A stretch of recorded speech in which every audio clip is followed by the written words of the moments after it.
All systems go, Captain. 10, 9, 8, 7, 6, 5, 4, 3, 2, 1.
Hey everybody, we are back. That's right, we got a new intro. That's all it is to it.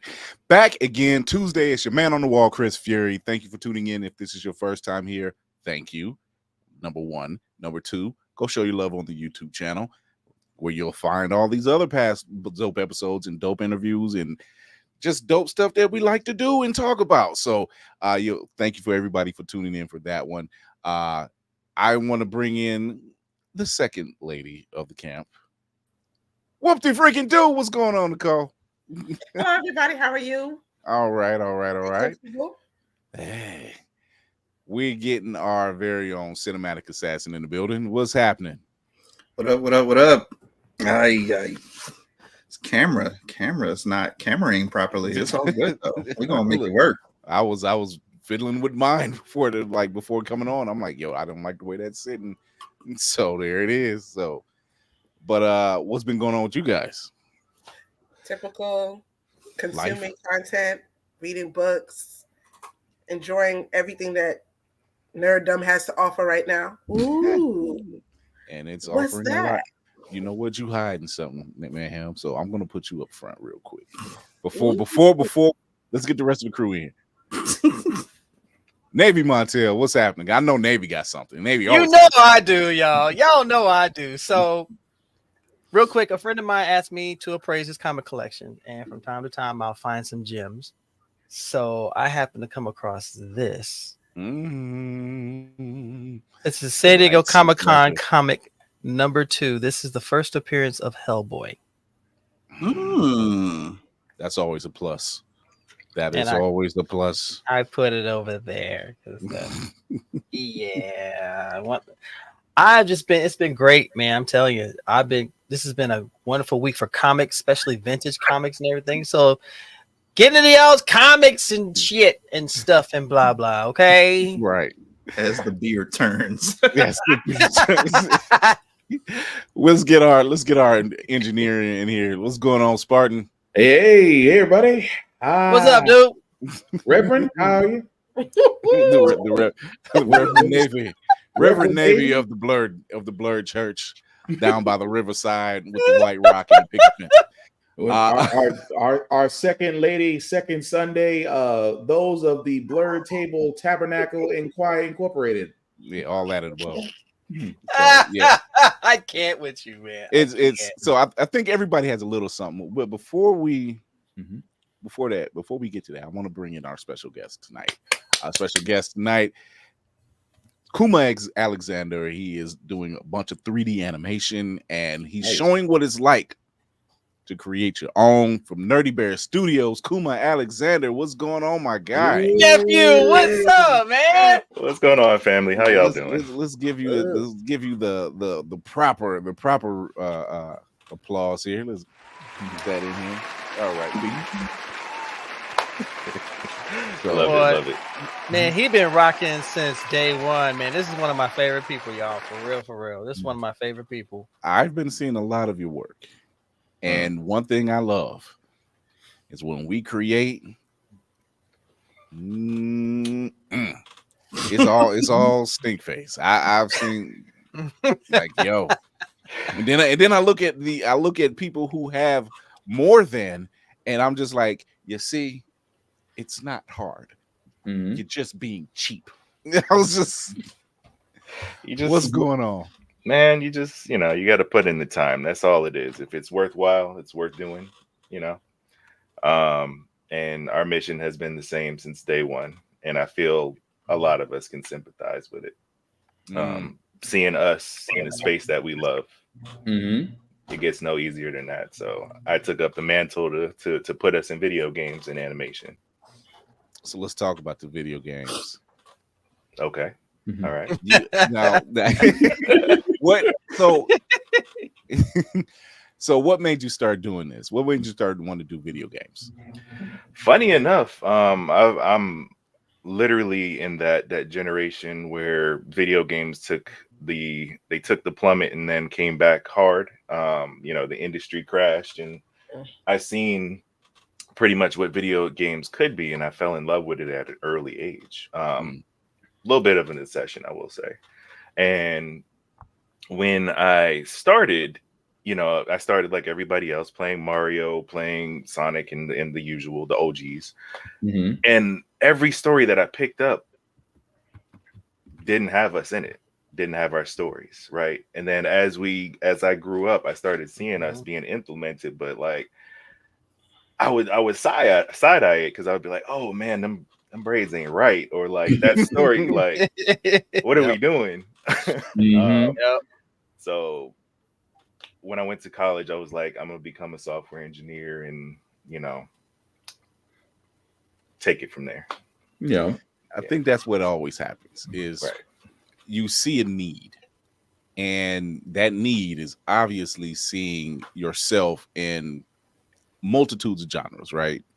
Whether it's television, film, gaming, books, it just feels good to be seen, right? And no one wants to, we're not side-eyeing any other people or anything like that. It's just, we need to see ourselves. Exactly. And, and it can't always come from the big houses because, the complaint has always been, well, why did they do this character this way or that way? And it's like, sometimes you just have to create your own world and put your own characters and likenesses in that world in order to really be seen. Right.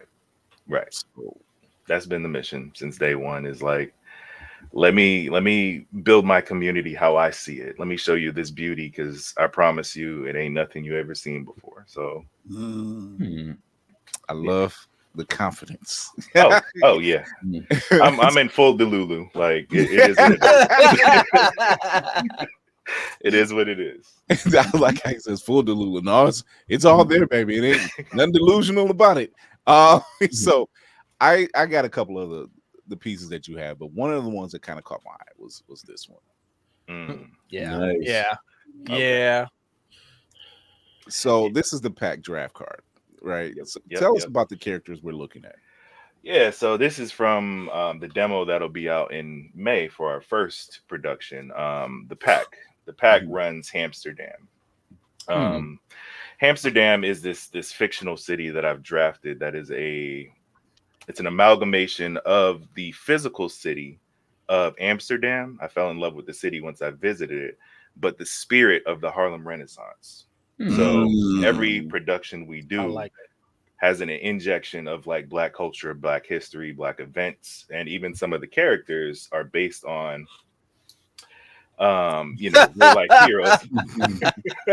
She's right. I She's love right. it. I love From it. across the ether, she comes. We got to move like this in 2024. It's Delulu until it's real, right? Right. But Amsterdam came literally.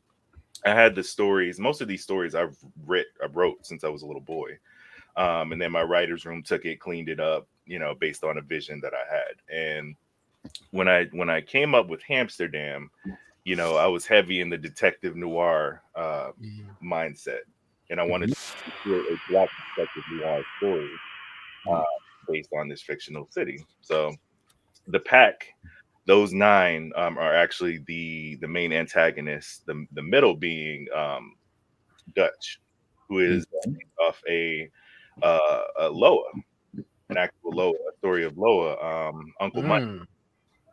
So most of these cameras are crazy. Yeah.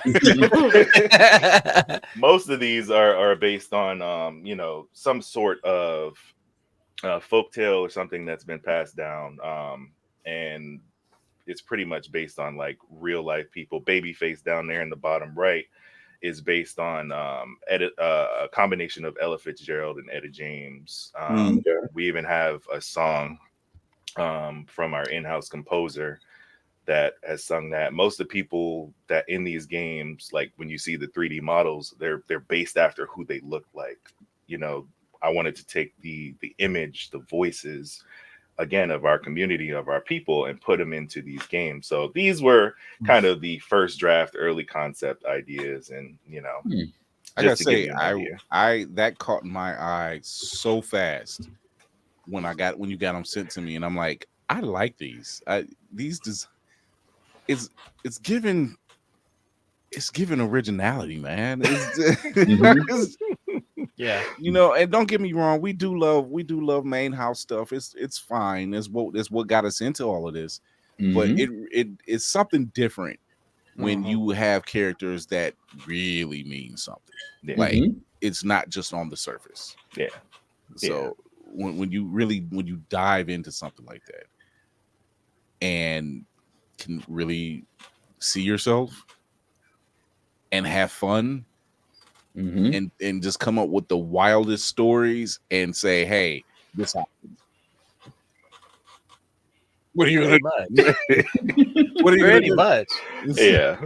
It's, and I wanted to have fun with this because it's something that I feel like is a celebration of us, and every piece of work that we'll talk about here is a celebration of a sector of the Black experience, right? And I feel like that's what's sorely lacking when you say the big houses, is they focus in on one image of Blackness, but like we're a whole diaspora of people with stories. And so I pull from literally the Caribbean. I pull from, the motherland when I talk to stories, and it's not just me as a Black American. I pull in those communities. So people from the communities voice these characters. They're part of the creation, and it's a massive universe that I've took my time slowly in the shadows building it, just waiting for my time, I like the hands while he's saying that too. I like the hands. It's like we've been biding our time. I love the hands. If that wasn't if that wasn't the Morpheus pose, as he's saying, our time has come.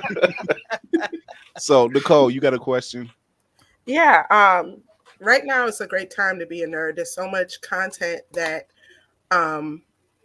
that speaks to a lot of what we probably watched or played as kids. And I was wondering, with so much gaming being transitioned to live action, is there anything out there that you've seen that you would like to make that leap? It's funny you say this, and nothing's inked, so I can talk freely about it. Mm. I have pitched to, I believe it was Warner that owns the property currently. I wanted to acquire licensing for Family Matters to make that into a game, and then turn that into live action. But when you're a nobody, right? Nobody pays attention. Oh my to gosh, here we go. No, Here we go. I'm gonna give you a different way to look at it. When you're moving in the shadows, nobody's looking for you. Yeah, True. It's still a stealth mission if there's no witnesses. There it But is. but Do just that know, G and lasagna, man. That's all. Kind of gaming. it would actually be horror. Ooh, Because Ooh. yeah, it would be a horror survival similar to something like a Dead by Daylight, where you had I had the whole pitch deck and a proto made. Urkels, the different Urkels would come and terrorize folks. I was just thinking that. Yo.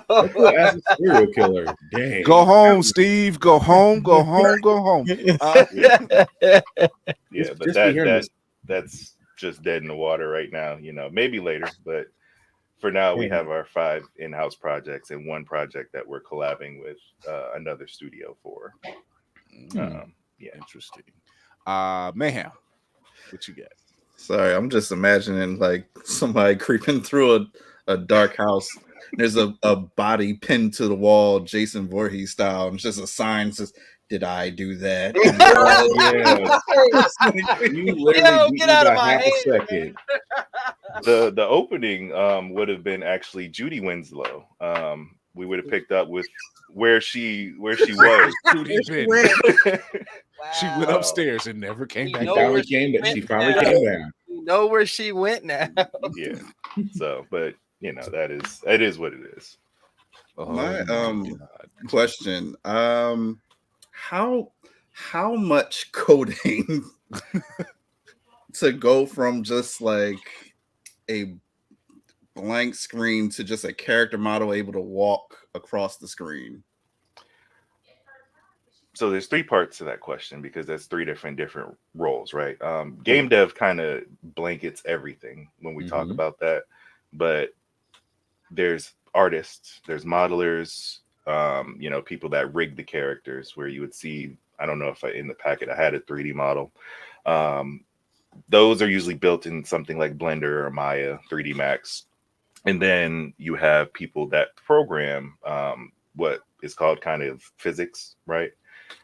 Those are the walking animations, things like that. The code for that is actually relatively simple, because unless you're doing very unique animations, most of that stuff is pre-built. You'll find out, as like a lot of software engineers know, you know, a lot of this stuff is kind of pre-built. They come in pre-built packaging. So not very long to animate a character. What eats up most of the budget and the time is the actual design.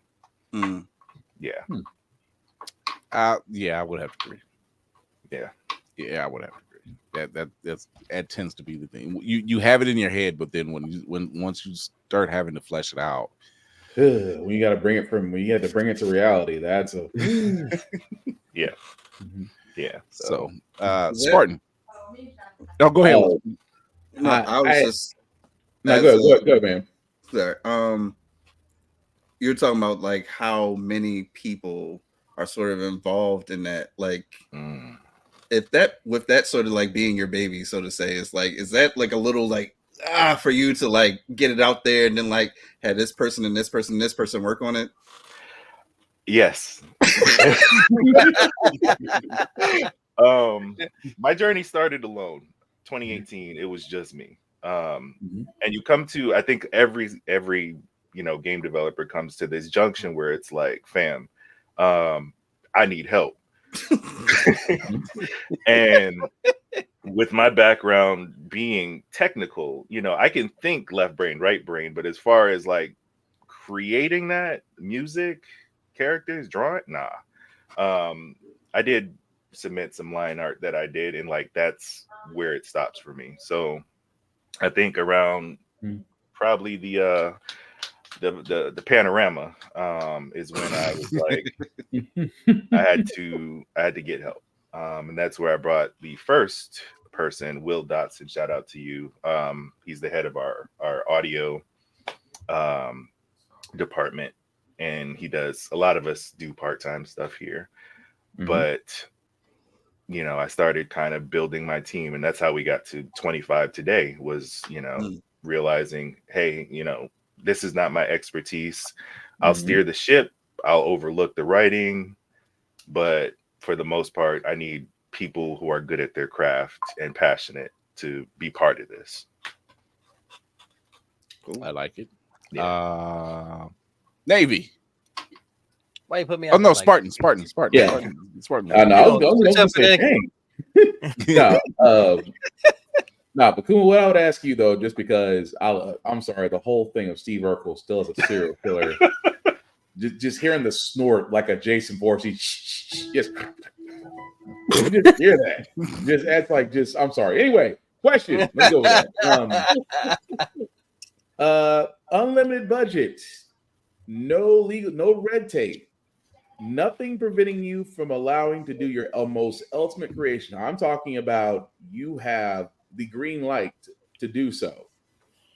What would be that vehicle?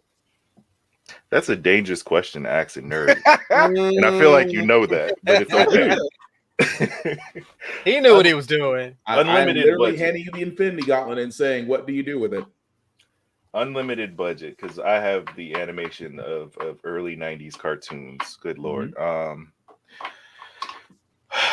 First off the rip, I'm gonna build my team out, and it's gonna be everybody that I've ever wanted to work with ever. I'm gonna acquire that. So that's from art, VA, Keith David. I'm looking at you, Cree Summers. What up? Literally the legends. I'm gonna put those into places because I have in my mind characters that I want to be them to voice, and specifically them. So if they're not here, like y'all won't ever see them. They won't see the light of day. But as far as a game, I think because of what I'm doing, I think I would do already what I'm doing on a grand scale. And right now I'm doing what I can do affordably, but 5 games is massive for any studio. And then after that, we're going into animation and a full-length feature film. Like, this is actually something that I'm already doing, but I think I would do it like epic style if I had unlimited budget, big names attached to the projects, and people you would have never thought. Yeah, we're gonna get you attached to some people. Yeah, I dig it. Also, the fact I do dig the Mega Man and Legend of Zelda behind you too. I'd like to say respect. This one specifically, I'm heartbroken, and I need to take it down because they're not bringing number 3 again. I have a love-hate relationship with a lot of the big AAA studios, and they hold on to properties. Nintendo does. I'm a Nintendo boy through and through, but I need Mega Man Legends 3. It's made, fam. Just release it. Oh, it's Capcom, but I understand. It's Capcom. Yes, it's Capcom, but I understand the hatred. Yes. Yes, the hatred, not the hatred. Statement still stands. Triple. Right. I completely get it. The pain is still there. Okay. Yes. Right. Navy. Well, first of all, it's good to finally have a chance to chat with you. I have been rocking with this cat for a while. This is one of the most stand-up guys I've ever had a chance to meet, and I got nothing but love for Kuma. Kuma, dude, you already know. You and I've been rocking pretty much since day one on this jank, so you already know. It's probably been the pandemic. I think it's been that long. Yeah, I think a little bit before, because I started doing it's oh shit. Okay. It's about right. Sounds about right. About right. Yeah, Mega Man 3 is Batgirl to WB. That's about right. But I've known you since you rocking and you got Nerdy Bear Studios off the ground, and much congratulations and kudos to you for doing something like that. On your journey to create something unique and different, what has been a lesson that you've learned that you would pass on to someone who is on that creative journey, or maybe along those parallel lines?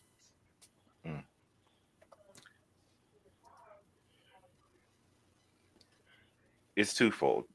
So the first part would be stay focused. And I bring this up because I think some of the time that you knew me, I was doing my podcast. It was kind of a side thing, Melanated Velma. Yep. Which I'm you still know, a fan of, by the way.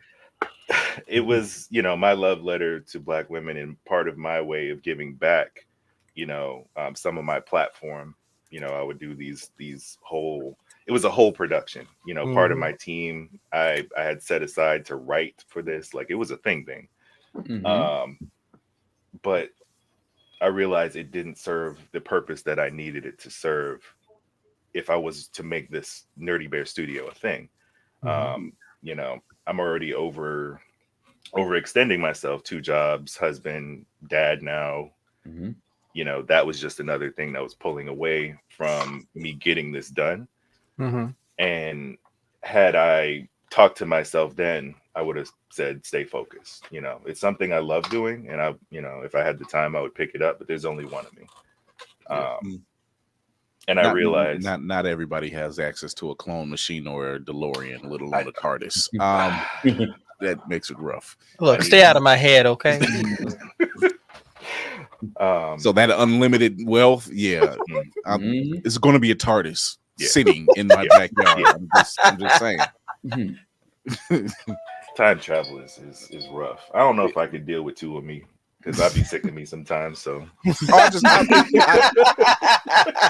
I'm just leaving notes. I'm like, whatever you do, don't cross. You already know why. Just do this thing and whatever. Fair enough.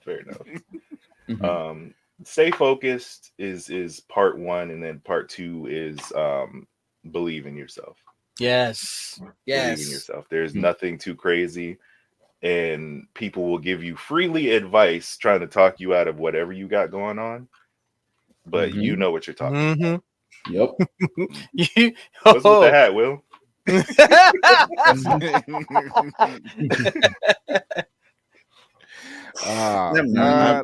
My second in command has joined the fray. Lady Mandalore, what do you got for? Hi, Kuma. Hi. Hey. Bad time. Mighty business. My question to you. I'm trying to think. Sorry. So, I'm curious to know how you would fix a really, really, really bad video game. I have a few on my brain, but the one that comes up immediately is Marvel's Avenger. Oh, God. Yeah. The recent one? Sure. How about all of the above? How about that? And for some key points, I would like your to tackle, if you can, story, gameplay, art, characters. Chris, how much time do we have? The whole game. How much time do we have on this podcast, Chris? Whatever you like, sir. I'll try to do this as concise as I can, but as unspoken in the industry, from dev to dev, we try to make it a habit of not talking bad of other people's work. But I will say, I'm just asking what you do to wait. make I love us. If it ain't us, Black Twitter, I love us so much. That was the smoothest, however, comma you will ever hear on the airwaves. Okay, it's today's word of you ain't heard that from me. That's the new version. One, I think we don't have people that respect the source material enough. So I would consult, me not being a comic head, games are kind of my realm.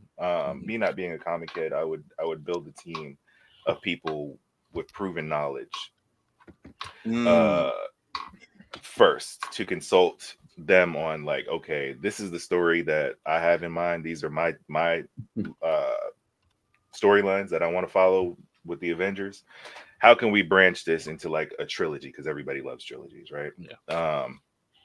And go from there. Like, it's the same way I'm doing my studio now, building people who are experts in those in those realms. I would find people who inspire me as far as artists. You know, when I look at like different cover art from old school comics, Mm-hmm. you know, I would pull in, see if those people are available. If not, some of their proteges that inspired them, and I would build a team first. That's off rip.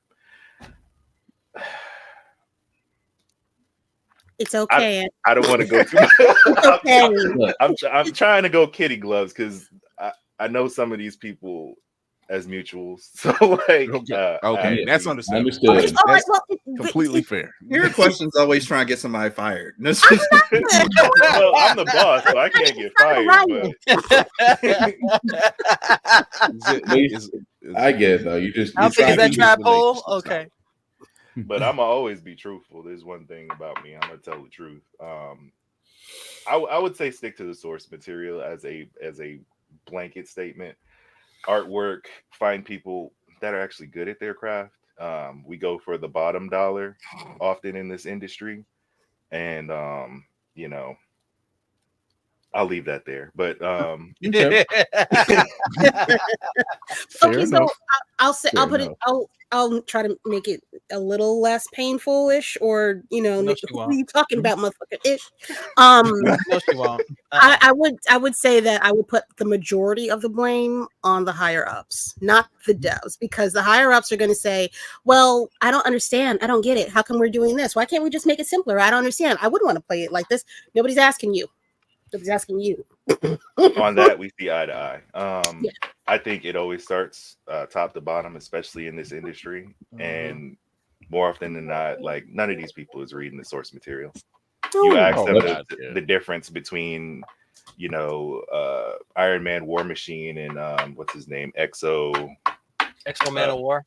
Yeah, Oh yeah, and they couldn't point the difference. It's just a man in a suit, right? But I think people that love the craft is the way to go. Oh Yep, my that's also true. She hit the nail on the head. How do you chase that Fortnite microtransaction money? Yes.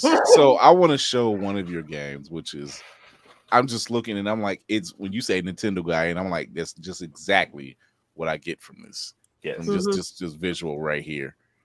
Yes. So that was an online screenshot. I was playing with my lead programmer down in Mexico. This is pretty much in Amsterdam. There's a story mode, like the 1-player or 2-player co-op. And then you have the online kind of party, Mario Party, Mario Kart-esque, kind of shenanigans. And this character specifically here is one of the people that kick off Amsterdam in a bank robbery scene where they're heisting a combination bank art museum. And they're taking the art. Yeah, it's wild. It's literally, I wanted to lean into that like early comic book Roger Rabbit-esque-ness of detective noir, because I want people to have fun with this. So the cell shading, the colorful, strong colors is something that I wanted to focus on. Yeah, so that's pretty much what we have in the scene. It's just a screenshot of the multiplayer. It's that type of stuff, because this is just I seen some of the play, and I'm like, this just looks fun. Yeah, and we need to see a lot of that because we don't. Yeah. The cover art for Animal Planet. Yes. Which I love. I love this concept. Yes. This is our darkest title. This is our darkest title. Games 1 and 4 are tied closely. They're on the same planet, Animal Planet. And I chose to make the characters anthropomorphic for a reason. And we explore that in this title. Animal Planet is where Amsterdam is. So in the first game, we play in this little city. It's a little pocket of our universe just to open you up to it. And then it goes to Games for Black Girls, which is on Earth. We have 2 games that are set in Earth, and then we take a trip right back to Animal Planet in the 4th game. And it's like 50 years later, and it's a war-torn planet. It's completely different than we were used to seeing. And it's our commentary on the transatlantic slave trade, right? Pretty much they were rocking, they were doing their thing, and this invading force comes and tries to take them and domesticate them, for lack of a better word, right? Turn them into their versions of animals that they're used to. And I don't want to compare Black folks to animals, right? That's not what I'm saying, but it is the symbolism of it all, where, you know, they fight back, and it's war. Like you're not finna come here and just take over. So yeah, that's what's going on. Again, this is our darkest title. Most things are family friendly at Nerdy Bear Studios, but this one, like, we was with it. And I wanted it to show that. It's when you mentioned games for Black girls. Thank you. This one actually stood out to me too. Because I like seeing our queens out there doing the most. Yeah. Doing the damn thing. Right. So, but yeah, I was digging the art and the vibe off of this, and I'm glad you had mentioned it. So I'm like, yeah, I like that. I like that. I see the hand. Will, what's up? So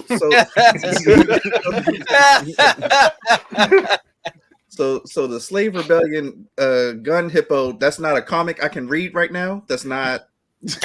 Look, and this is an SOS Lord, here we player. go.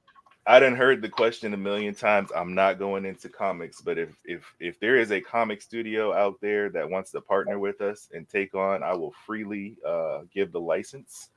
Just share the profits, rev share. Literally, the concepts are made. You know, the story is written, but like I'm just I mean, it ain't like we don't know quite a few. Oh, I personally know some, but we just never had that conversation. So Sovereign, Concrete, come on, Midnight. y'all. Midnight's on our panel on MomoCon. Like, you know, love Tachi and Lloyd. So E3, come on now. Come on. Like we got quite a. But I get that a lot. I get that question a lot. Is it going to be a comic book, a graphic novel? And friends, I don't have the time. I don't. Sometimes you got to pick your battles, man. I already know. It's just like, do I let this go or not? And just wait. So some of the other promotional art you sent me was like just some of these. Really, I want that on a hoodie. Ooh. I want that on a hoodie. Oh my God. Okay. Hear me out. Listen, here we go. Here we go. Maybe later. Never mind. Oh, it's too late now. You didn't open the bag.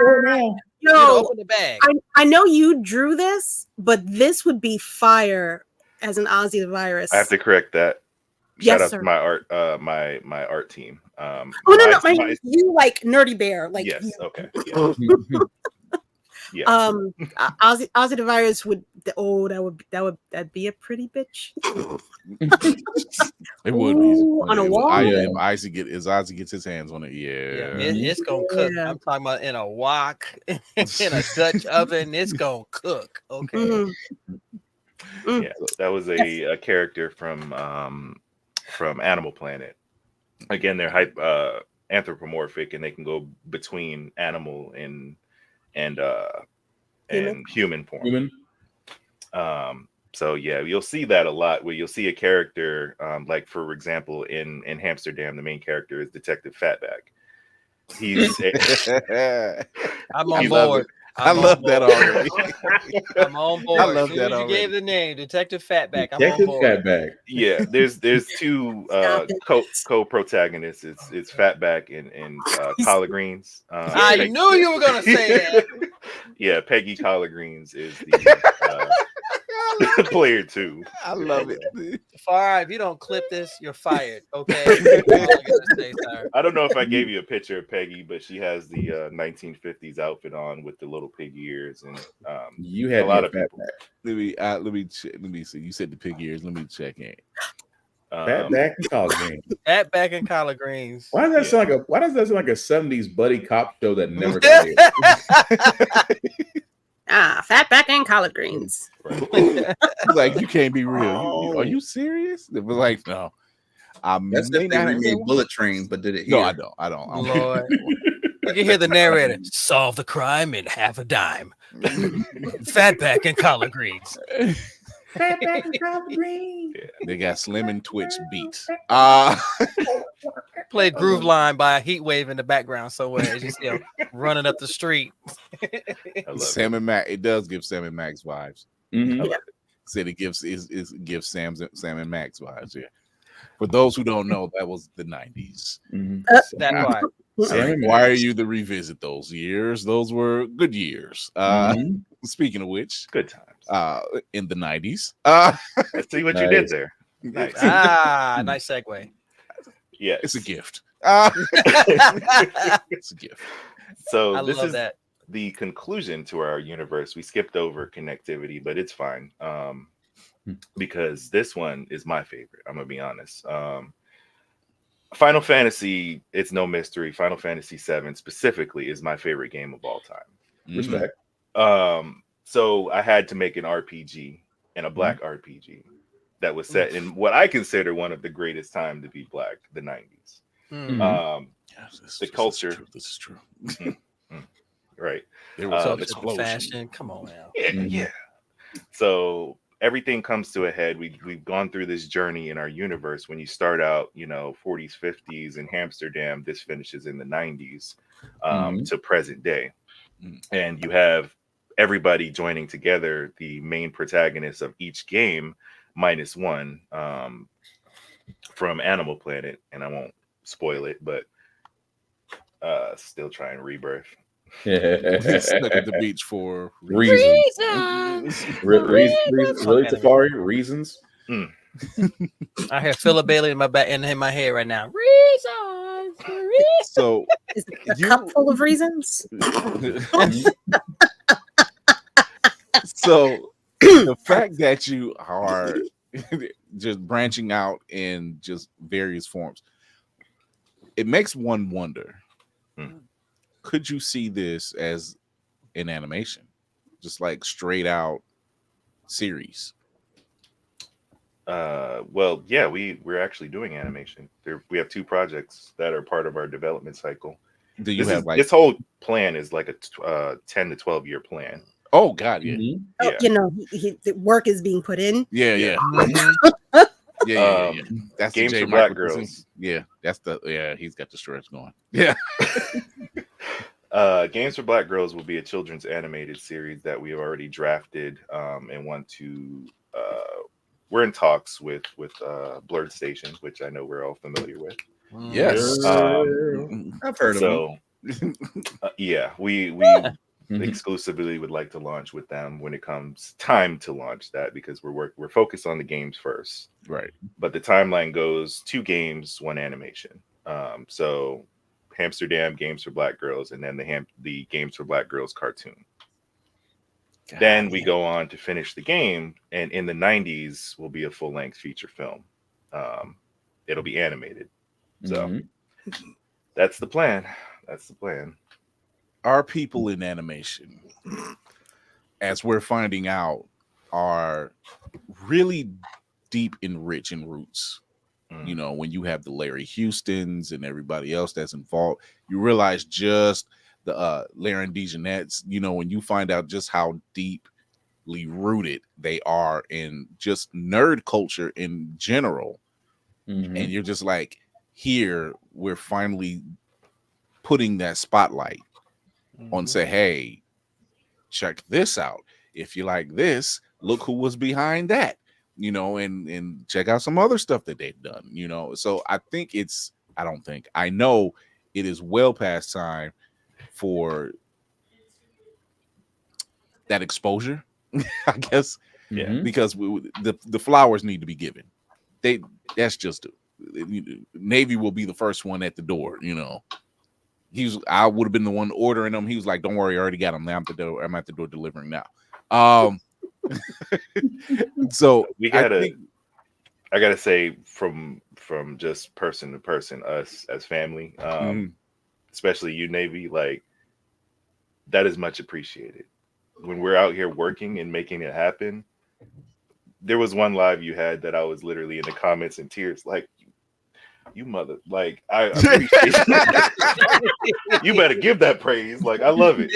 Well, I was gonna say, well, you can't narrow that live down. It's like there's a couple of them. Yeah, they're all unique, but they're out. Yeah. No coffee that day. All I can say. You said no coffee that. No coffee Like, that you day. could have fooled me. I was like, man, who did it this time? Let me get in the shuttle and get down here. Somebody's pissed Navy off. It doesn't take much. Just it don't take much for the Reverend to get preaching. Lord, don't get me started. I've already had to deal with somebody being stupid today. So it's just one of those things. It's one of those things where something happens. Navy's he's going on he's going on his rant, and Kira's like, the armory's full. Go ahead and grab whatever.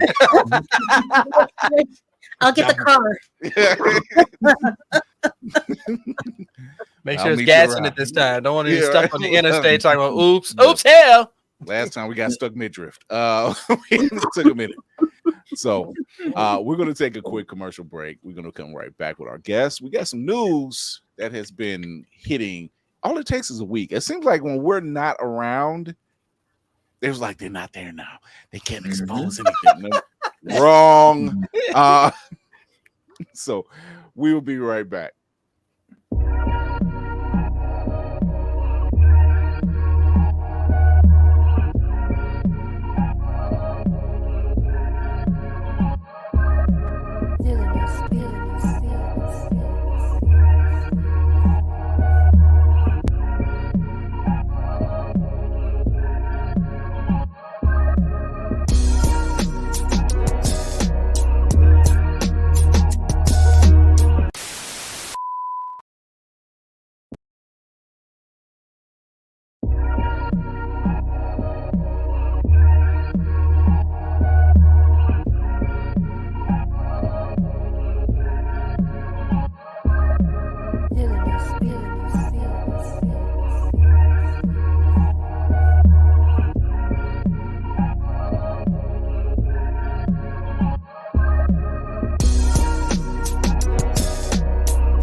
Blurred's Eye View is a proud affiliate of Otaku Noir. Use the code Blurred's Eye View for 10% off on all items. With a different nerd-themed box filled with items made by talented blurs across the country, you surely will not be disappointed. Go to otakunoir.com. Otaku Noir, the #1 blurred mystery box company.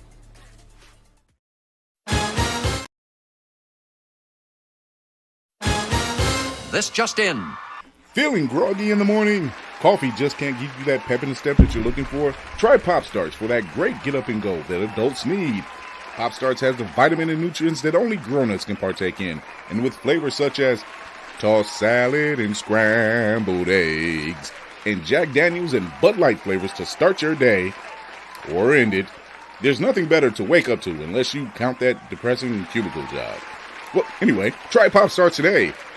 Pop Starts is not part of the Kellogg's Corporation. Pop Starts could give you diarrhea. Pop Starts are not found in your local grocery store.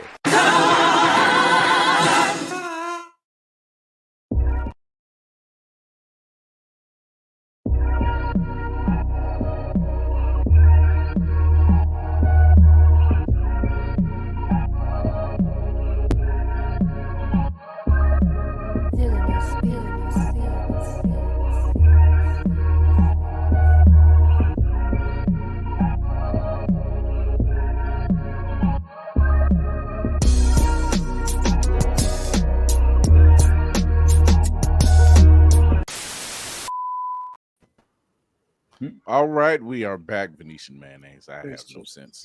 Venetian man. Wow. I don't know where I come up with this stuff. I just do. We are back. Mayonnaise is crazy. Yeah, Venetian mayonnaise is crazy. So we've got some news that's been dropping.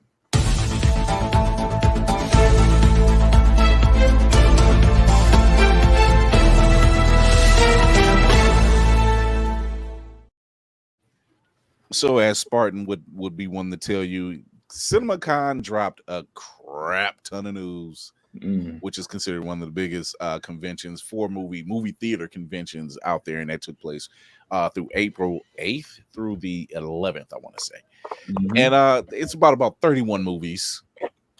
About 31 movies that they were talking about. Most of them we know about, like first looks at Captain America, New World Order, or did they change the title? They changed the title, didn't they? Brave New World. New World Order was a little bit on the nose. It was triggering some defensive forces overseas. The incels? Not the incels, but there are everything piss off the incels, so it doesn't even matter what you do. You can breathe and make them mad. A certain country will be not okay with Brave New World. So incels plus people who genuinely have had to take down groups who believe in a new world order for defensive purposes. So the name was not doing the name was inciting everyone. So that's pissed off Hulk Hogan. Yeah, right. we ain't forgot Hulk Hogan. We never forget. We never forget. So they talked about the Fall Guy, obviously one of their biggest draws. Various movies, Despicable Me 4, the Shyamalans, and I'm saying that because the daughter is now in the business. Please do better than your dad. Please do better than your dad. She can't. She's limited. All she's got is her daddy's money. Kingdom of the Planet of the Apes, which, by the way, I actually seen the trailer. I'm hyped for that one. I had second thoughts once I seen it in the theater, seen the trailer. I seen the trailer online, but once I seen the trailer in the theater, I'm like, you know what? This may not be that bad.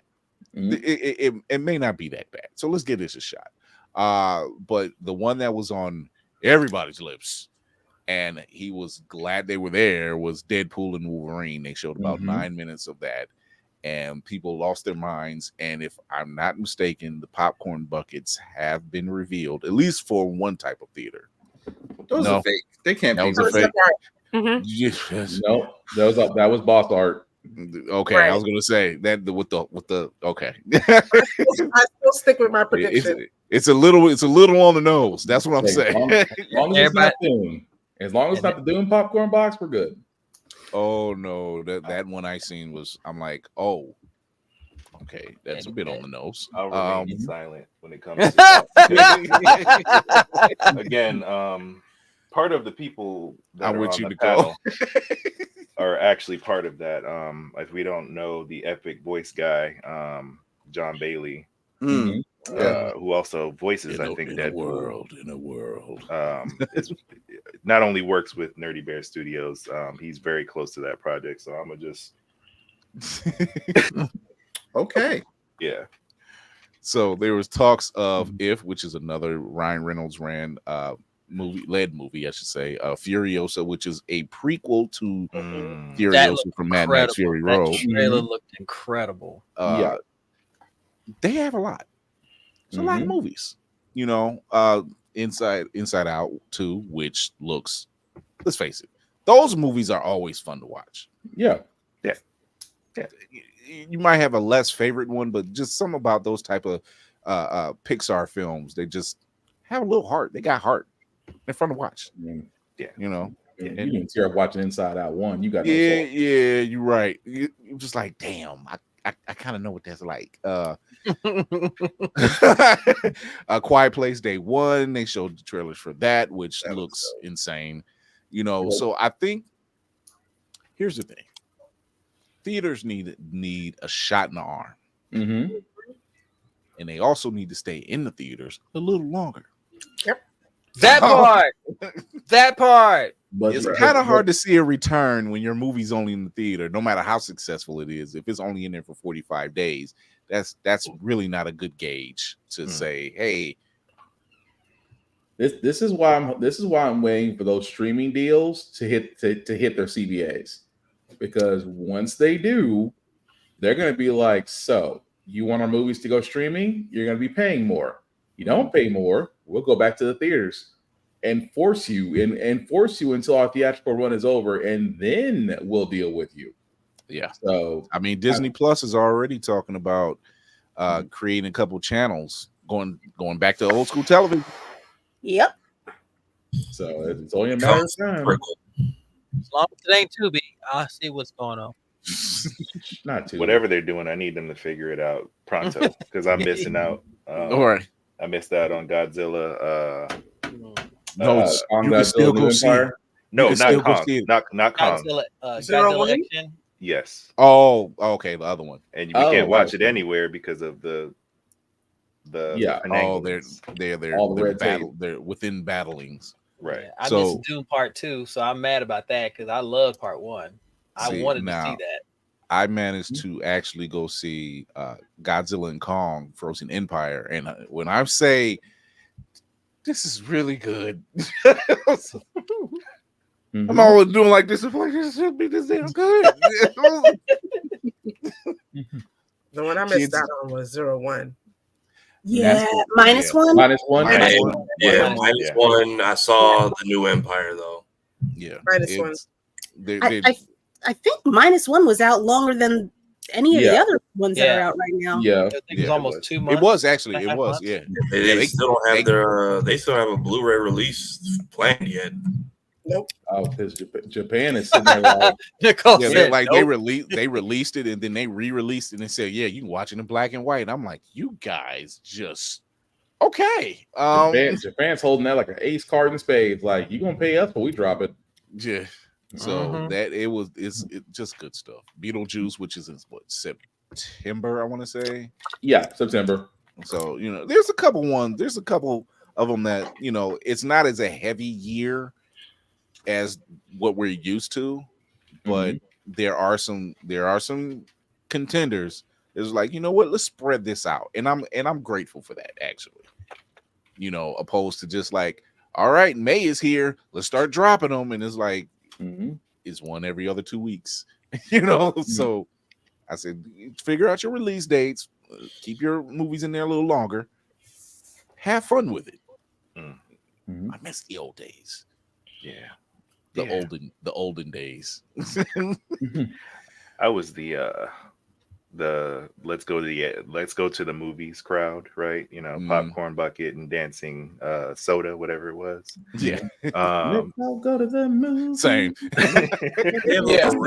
Drive-in. Yeah. It's like a remix version of the tune now on Hulu every time they get new movies. Right. Right.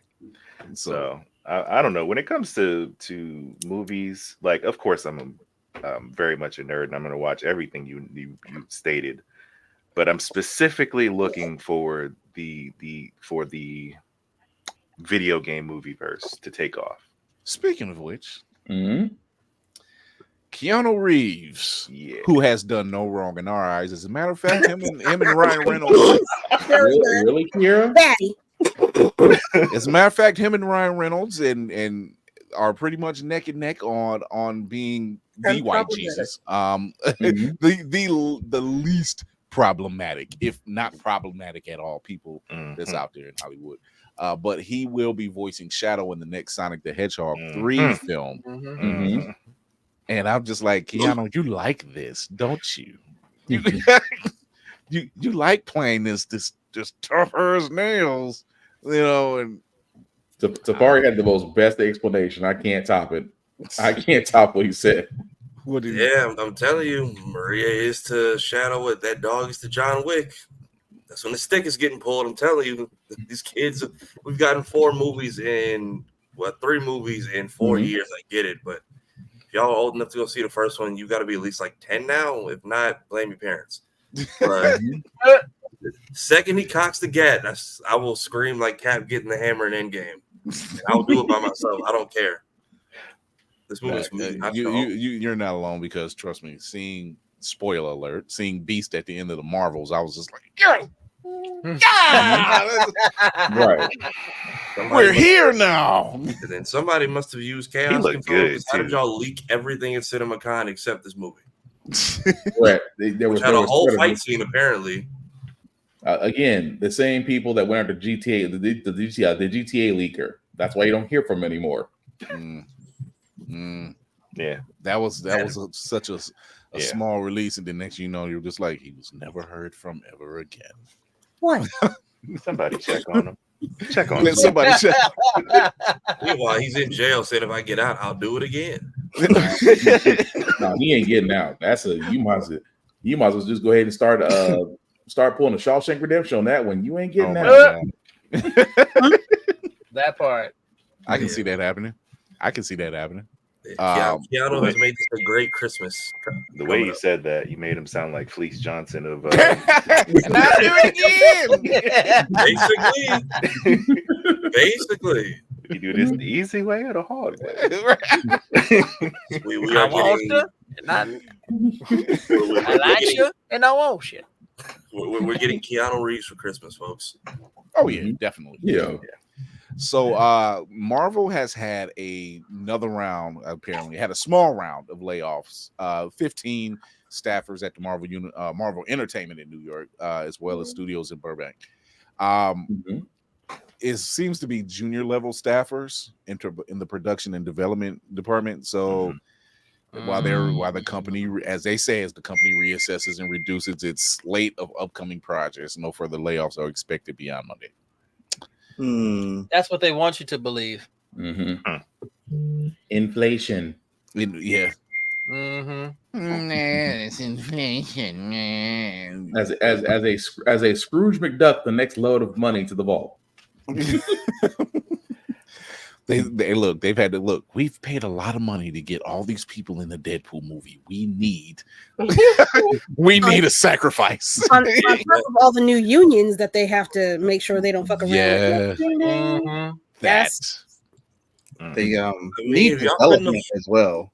You don't want to cut all the development people. That might be problematic. Yeah. You think? Like cutting the one person that knows graphics arts and he's the only one that's got all the access to it. Yeah. As you gonna let me go? as somebody who's in that industry, Okay. my peers are in Wait. shambles. And I pray for them every day. Get these software developers and these people that are behind the scenes making it run.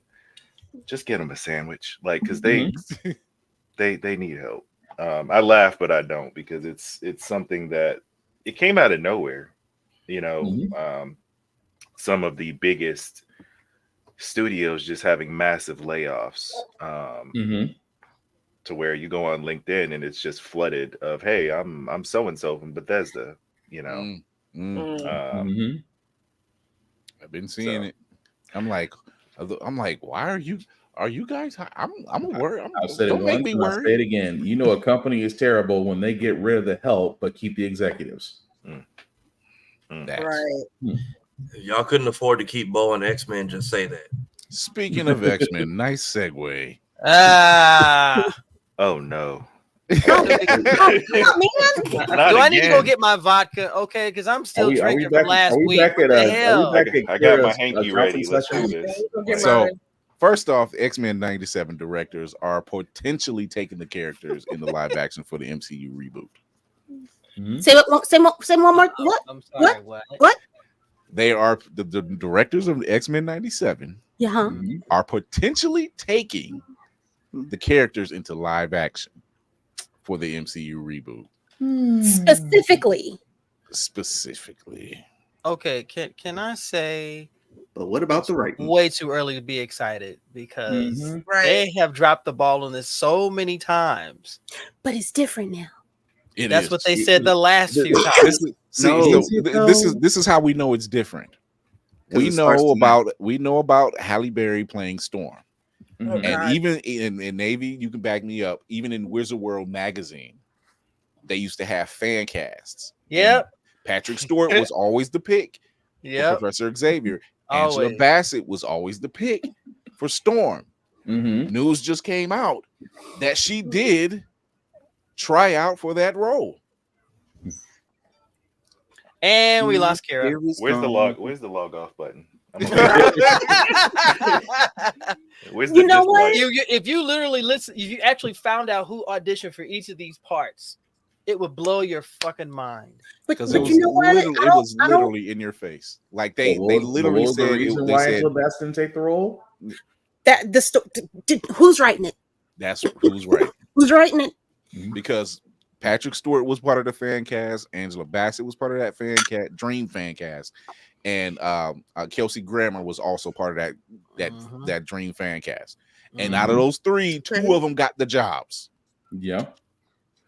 And why those two did not do bad jobs, they wrote that other character like shit.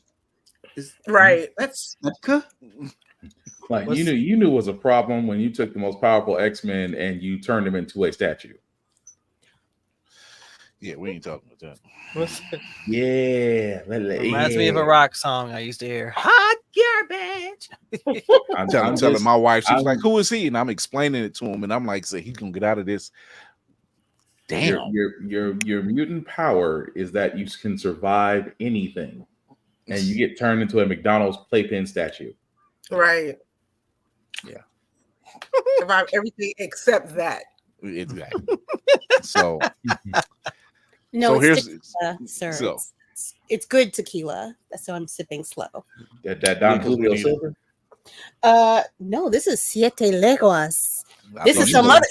See, you know that she's Oh gonna my God, Logan, just go to bed. You can. Like, no, I'm not going to bed. You can't make me. I'm still thinking we could see a lot of the returning people from the OG's movies in Deadpool. Oh yeah, But just like briefly. I'm saying briefly, and then at the end of the film, we get a reveal of who the new cast for everyone is. Like, yeah.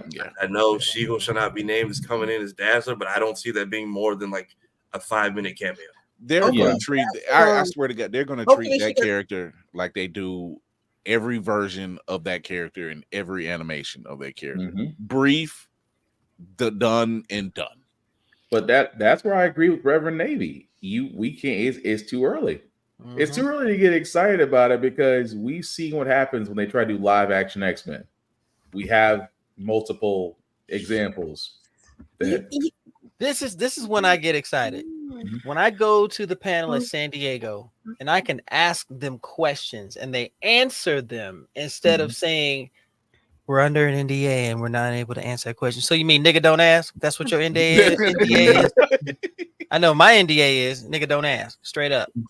It's kind of the running thing around here. So y'all don't think that they have to learn their lesson. They have so many missteps that they have seen. The people who took the missteps are the people that just got that Disney bought out. Oh, I got one better. The people that took those missteps are the same ones that think they can do great at Sony and DC. The people that took those missteps, and we're not going to escape past this. They smoked Darwin like a Newport. They were smoking Darwin packs. Like how do you do that? Yeah. They have no explanation whatsoever. So that's why I said when the mouse when the mouse put on that gauntlet and got that power stone, he was like, "You are mine." That's just all it was necessary. Inevitable. It was just what happens, Mickey, when you have everything? I finally rest. It's the same. It's the same concept. It's the same concept when you see a trailer for a video game and it's a cinematic trailer. No gameplay. It's the cinematic. It's the same thing. They want you to get excited because of an empty promise. Get excited and analyze frame by frame of a trailer. No, I'm good. Mark, hi. Mark. Oh my God. Mark Cooper's in the building. What's going on? What up, sir? Hey. Congratulations on that Kickstarter, sir. Yes. So hopefully though MCU is taking, I mean, I feel like Deadpool is a voice for not Ryan Reynolds in costume without the mask is voice enough for all of us. Yeah. And the fact that him, Feige, and Hugh used to basically read comics together saying, why don't they make movies out of this? It's like the three that they've tried to keep apart this whole. It's like the three kids they wouldn't let sit together in class finally just became teachers. They became teachers, and now they the prisoners are running the yard, basically. Can we say that Ryan Reynolds has saved us twice now? At a time when the world was in disarray, we finally got the answer to Deadpool 3, and then at the same time, he comes and saves us again by giving us a trailer making fun of his friend. He still owes us for Green Lantern. I give no forgiveness. I give no forgiveness. The fact that he acknowledges it, he was just like, I know I messed up. It was a misstep. It wasn't even. You can't blame him. He didn't have You're no welcome, money back Candace. then. I blame him because they could have gave us Jon Stewart and they didn't. That's not his fault. Thank You know who you need to blame. They could have gave us Sojourner. I mean, you Thank you. You could have. I would have I mean, accepted okay. even the one Green Lantern I don't like. So Joe Malink could have been that's the our elephant Green in the room. That's the elephant in the room. There's Joe Malink why could have won't they been our give Green Lantern, these black yes. women roles, right? Why do we not have anything Vixen, right?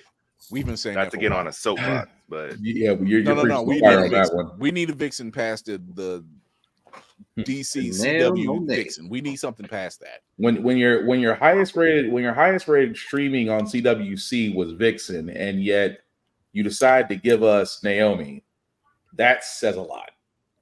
With To be no fair, build. they did not do Naomi justice anyway. did not. They Oh, fucked no. that up from the rip. Oh, They all did the way not. messed up. It was like, let's do this. I'm like, yes, but you didn't build anything from it. You Nope. built nothing. This is why Greg Baloney will always be called Baloney, because anytime there's a black superhero show, he does that. He craps on every black superhero show. bologna is a quality meat, all right? He got us through many days of not having money. That's time-honored struggle. This is not an insult. You know what? You got to Shout be out to right. You Thick got to Cut. be right. Clyde, you got to be right. This is You fry it just right. Bravo, You got it. Bravo. Let me not insult the struggle food known as bologna, because thick cuts and fried bologna have got us through. So let me not. Let him cook. Just like bologna. Yep, that's right. I mean, so it's okay. Taking case, I just seen Uncharted again on television the other day, and while I'm like, okay, it's enjoyable, but when you paste that up against the fact that the fan favorite was Nathan Fillion that wanted to play that role, they wanted Nathan Fillion to play that. You know, the fans did wanted Nathan Fillion to play that role, and then there's an actual fan film of Uncharted starring Nathan Fillion. It's like 20 minutes long, and you're just like, this is good. And this is way before we got the Tom Holland version. And we're like, this is good. Like, why aren't they doing this? It's Nathan Fillion, like another Canadian. And again, he gave us a YouTube video where literally it's the greatest 10 minutes of an Uncharted episode that'll never happen, but should. Yeah. So it's just one of those things. I did love that franchise, though. I wish we have gotten that. But like I said, that version with Tom Holland isn't bad. It's just hard to see it when you're looking at Tom Holland and Mark Wahlberg. And I'm like, this is a weird pairing. Right. For Sully, I would have never went with Wahlberg. I had to play the game beforehand. It took some getting used to. Yeah, like it was just, especially it was like, okay, where's the mustache? And then it looks weird at the end, and I'm like, oh, wait a minute. Yeah. Right. So, Marky Mark. Oh, I just can't get past Mark Wahlberg being Sully. That's the part that just doesn't fit. I just see him. I just still see him in every role he's played as the same person. Right. Take care of that one. All of our faces collectively, like I love us. Yes. That's what I'm talking about. The stuff we see, we're just like, what the hell? Like, what did I just see? We saw right. We saw it. So meanwhile, back on Genosha. Right. So, yes, so come on, man. I got you. It's my therapy. Everybody else had their therapy. I need my therapy. Kira's grief counseling session continues. And I swear Marvel has dropped like a post Marvel's dropped like a post every day since. Like, we know y'all are hooked, so let's just keep twisting the knife. So, and there's a bright side to this. Yeah, however you can look at it. I'm waiting for it. X-Men 97, episode 5, remember it. Oh. Magneto, once again, dropping bars. We get to see Wakanda in the form of mutantdom. That's always good. We get the Watcher. Yes. We get Cable. We get a lot of callbacks because the previous Gambit voice actor is doing the voice of Cable. Mhm. But the moment Gambit pretty much tells Rogue, "Oh no, go be with him. Yeah, all right. Don't say nothing when he break your heart." Gambit knows all the stakes, and she went out there, did her little dance as with Ace of Base. "Happy Nation" is the song, which is fitting in itself because was the nation happy? Yes, they were. Despite $10 apples, they were still until the $10 apples came. Yes. So here's my Apples? here's my take. Grapes? Here's my take on this. Sentinels come. This is how you know the X-Men, the X-Men themselves are that well trained that Gambit himself took out about 5 or 6 of them by himself. He took 3 at the same damn time and was like, "Here, take this." And I'm back on my Ducati. I got things to do. I don't know what shoes he was running in. Kicks was banging though. Yeah, the Kicks Cajun was step with banging. threes. Like the suit didn't get tattered until he got shot, but I'm like, what kind of He did a fabric nice is this? Is And not a speck of dirt on an all white while riding a motorcycle. That suit was made by Cam Newton. So before we get to that moment, which one boss ass moment, it just was. It was a moment, and damn it, if you're gonna go out, you gonna go out strong. Remember it. But before we got all to the downside of that stuff, God damn. dude, That's the before the God. right. I'm not gonna lie to you. The fact that Gambit said, "I'm gonna play third wheel because I'm not for this bullshit that you and Magneto's on. Something y'all up to something." And he's been watching them like inadvertently. He's like, "Y'all awfully close. Something that went down, and you ain't talking." If that wasn't some trap in the closet mess. He saw her leaving his room that one night. Yeah, just little things. He was just like, Yeah, you realize you're the only one who can't fly, and I'm here for that very reason. Yeah. That part. Was No Gambit no one on Ron this vacation Isley in is that gonna be happy. situation? He was like, if cock blocking was a way, and it was acceptable because I'm like, Gambit, we know it. Even Nightcrawler was like, "Go ask the girl to marry you, quick." But it wasn't Gambit, it was Rogue. It was Rogue. She was just like, "I can't do this," and he was like, Gambit is pretty much like, "I don't give a damn about all of that." Right. Said that's what latex is for, baby. What I've been saying since like season 3 of the OG show, a glove on the hand solves one problem. Right. There's something wrong with you, Will. There's Does it something not wrong solve with all you, wonders? man. Put on some thin Naron gloves. You'll be all right. No, you gotta listen, go to It the wasn't- if it There's wasn't a a store kid, called the Underground. You'll be good. I promise they got you covered, baby. Literally. All I can say is if this wasn't a directed kid show, it would be an awesome advertisement for a certain product. That's all I'm Right. saying. Right. I will say this. I will say I this. feel like that's a joke for Morph. Just we haven't a touch for some reason. Like latex on the hand fixes a lot. Elsewhere doesn't fix it. I feel like you're gonna need a little bit more coverage. Just a pinch. I'm Just gonna a pinch. I'm gonna wave at that one as it passes me by. Just a scunch, ladies and gentlemen. I will Just say a this. scunch. Having the news team at the mansion, and we need to talk to HIPAA. Because And Run me my money. Why does this random white woman have my entire child's date of birth, his certificate, Man. probably a photocopy? if She I knows could who see, the doctor if I could see was. Scott's eyes, his eyes would have been like, "Motherfucker, what did you just say?" You know, it was. Mhm. I don't have a son, and he wasn't lying. She was like, "You and Jean Grey just had a child." He was like, With his "We full don't government. need these children." I was like, "Where's your Well, decorum, ma'am?" Right? She was Like, she went I'm full like, on Nancy Grace. where is Barbara Walters? Where is all of this?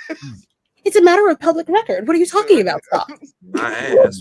Rona gave Barrett me- wasn't like this. Rona Barrett Mhm. didn't conduct it like this. What the hell? Right.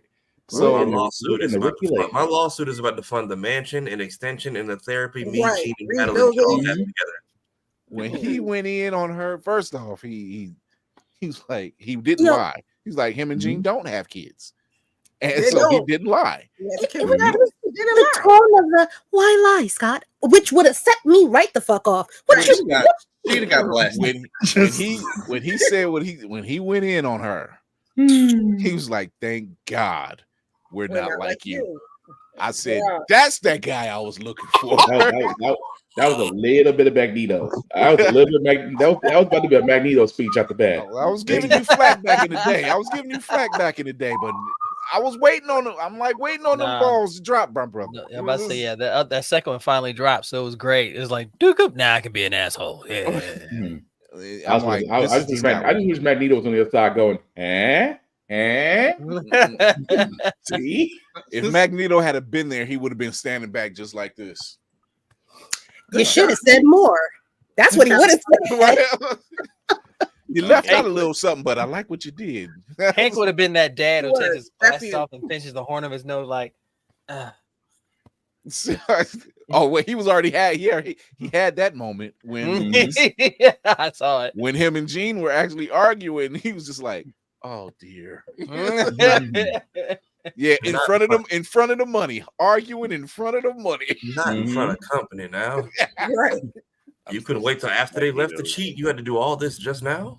Oh, the telepathic sneaky link. Yeah, and you You have heard to me talking? pay attention. You have to pay attention to those details because when he's sitting on the bed and he's talking to Jean, it ain't Jean because Jean wears her hair in a ponytail. Mm-hmm. But did And you peep? Go ahead. Did you peep Emma's face though? Oh, Emma. Emma was, oof. Emma was Emma- like, "Oh, I done seen something. Okay, here we go." She's Emma like, "Oh, was- I was just out for a minute." Out indeed. Emma was front and center for Mute Maury right there because that was more important than the meeting. Mess. You can tell Emma Frost watches Zeus Network. She was like, "This is the messiest stuff, and I'm here for." Oh my gosh, y'all. But Jean's pissed. He was like, "What do you want this man to do?" She's like, he said, "She's the mother of my kid. She's the woman I married." Mm-hmm. He was like, well, how you gonna blame that on me? Bars. Right. Because I'm Like he sleeping cut a piece out of me, and that's what you fell in love with. 5 Okay, minutes. well, ago. Well, yeah, I didn't know. If we're really being honest, that's telling me how loyal I am to you because it's still you, just with a different name. My So you thing mad is, at, so you why mad at am me I- for loving you? Kira's face. my thing is, my question would be like, why am I still on the couch? If that's the case, why am I sleeping in a mansion? Hold up. Right. Hold up. You're not That's gonna a lie. choice. That's a we choice. go. Absolutely not. First of all, That's a who choice. supposed to be working with? The original or the copy? Who How you was- who you want? Number How was one. he supposed to Two, know? That's a month. You've been Wait. conversing mentally with this young lady for over a month, and you've made no effort on our part to try to make something like this work or let me go. Which Oh, one is that's- it, Scott? What do you want? That's not gaslighting. That is asking a fair question because if she fooled everybody, why am I the one on the pole? Why am I the one on flame? That is a valid question. I'm just asking questions. I'm just saying. At this I point, mean- and you're being secretive about it. So You know I you're mean, wrong. But here's the thing. she wrong You was too. out there. You out there messing around with water bubbles and everything, and then you kiss Logan. Even Logan was like, "Yo, hey, wait a minute, It's I too like much. this." So yeah, we just gonna sashay past the fact you kissed Logan because you was in your feelings, Drake. I mean, look, it's been a Ladies and month. gentlemen, as the pot calls the kettle black. Right. She ain't been touched in a month either, homie. She Also, got or longer. So it's cool if they do it. It's a problem if I do it. Clones got needs. Clones got needs. Meanwhile, for Gene, it's been at least 9 months. Yo. I mean, it's like, what do you do with this information? So there's obviously now, number one, if you've seen the latest teaser for tomorrow's episode that was dropped by Marvel Entertainment, it is giving every bit Days of Our Lives. Right, I saw that. I'm not like, it. okay, I'm not going to see it. I'm gonna wait till tomorrow morning. The marketing, because all they did was they showed a quick clip of tomorrow's episode, but then they showed all the other stuff that happened on episode 5 between Gene and Scott, and it was every bit your mama's and your grandmama's soap operas. It was they had the white fading around it and everything else. It was and passions. It was Days of Our Lives. All my children. As the world turns. General Hospital. All of it. Was there some guiding light in there too? You know if you messed up if they played during prime daytime hours and they did it right in between soaps and just see if it stands out. I gotta say the marketing on this has been bar none, because I'm like, you don't strike that lightning too many times. That was actually somebody needs to take that footage and just rework it with either like Jerry Springer music or Flavor of Love songs. That's the quality of what happened in that house.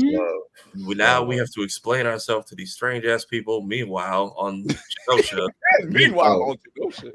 why should we like you? I don't know. I would have just started snitching. I'm like, yeah, my baby's gone. Y'all all up in my shit all the time. You notice Bishop's missing for the 5th time. You know why he keeps coming back every time the black man comes back like Samurai Jack is because y'all find a new way to fuck up the future. Are you happy now?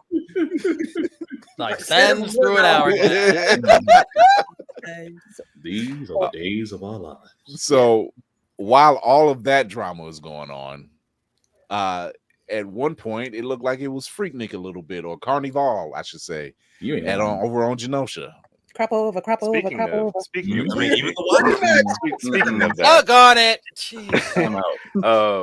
Man, do we and this is where I lack comic book knowledge. Do we have precedents for Magneto's Fashion Nova onesie that he wears? Meat Man Magneto? Yeah. Oh, Man Meat Magneto. Man Meat Magneto. Magneto loves a one piece. That is he does. But like that thing is thinging like what and like is there precedent for this, or did they just decide to make him like bad? So he wears that during the trial of Magneto in the X-Men comics, but he doesn't have to continue wearing it. And I think he's doing it at this point. He's like, I know I got it, but I'm wearing it just to piss Gambit off. It goes with his bundles. Mr. McDrift? Yeah, let me one up you real quick. It goes with his bundles, so he can look fabulous. Right. His bundles. It's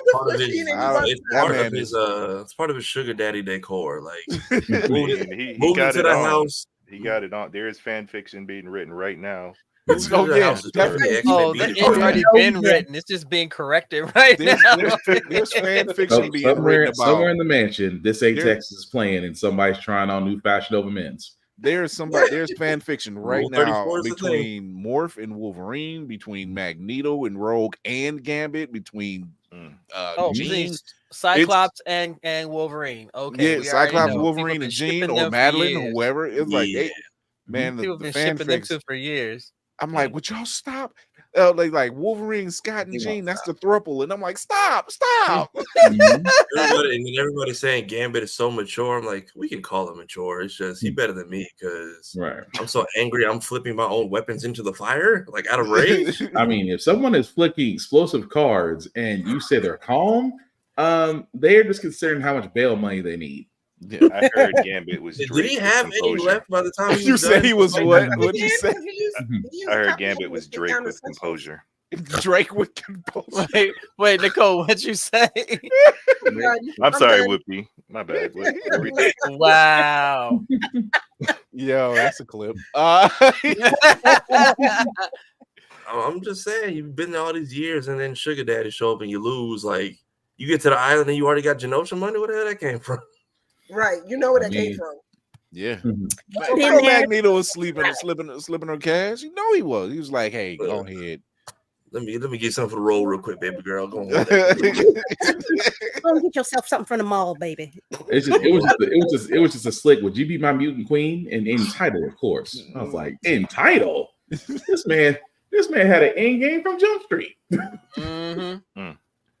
Like he had a whole. He was like, I got a whole statue in my honor, baby. You don't know. What does he got? He got flaming cards. I got a stat. They could have made me the king around here. So there's a lot that's going on this island, mind you. They actually showcased a lot of other known mutants. Boom Boom was there, Dazzler, Exodus, Blob, Pixie, Leech. Which shout out to Leech. I was looking for Artie. Callisto was there, so they had a lot of the known mutants that you normally see. I was surprised Boom Boom was there. I'm like, y'all just gonna show Meryl was there. Yep. So there's a few of them that keen eyes, you can catch them. However, that moment during the ball and Magneto and Rogue are doing their midair dance, right. After basically, I guess you could say Gambit was like, all right, you go your way, man. Just kind of go your way. Because go on, Shell. You know your heart is. Yeah. It was like he was basically like, look, I'm telling you, he gonna fuck up. And when he do, I'll be dead. Yeah. So when he do, I'll be at the bar with I'll be at the right. Even Madeline. Even Madeline, even Madeline was like, need a drink? Of course. Several. All of them. So they had their midair dance and a kiss, and even Gambit was like, you motherfucker. You raggedy bitch. I didn't think you somebody all the way through with it, Telling you, Dogtooth by Tyler the Creator is playing in that man's head at all times. Yeah. So prior to the dance itself, like right after that speech, after their talk, you get the visual of the night sky, and it very faintly you see the outline of the Watcher. And if you know anything about the Uatu the Watcher, some shit's getting ready to go down. He shows up at the most intense moments. And here we are. Cable shows up. He's like, shut the music off. They're coming. What? Shut it off. Turn out the light. Turn that shit off. Shut it off. At which point he's just a fraction too late, like way too late.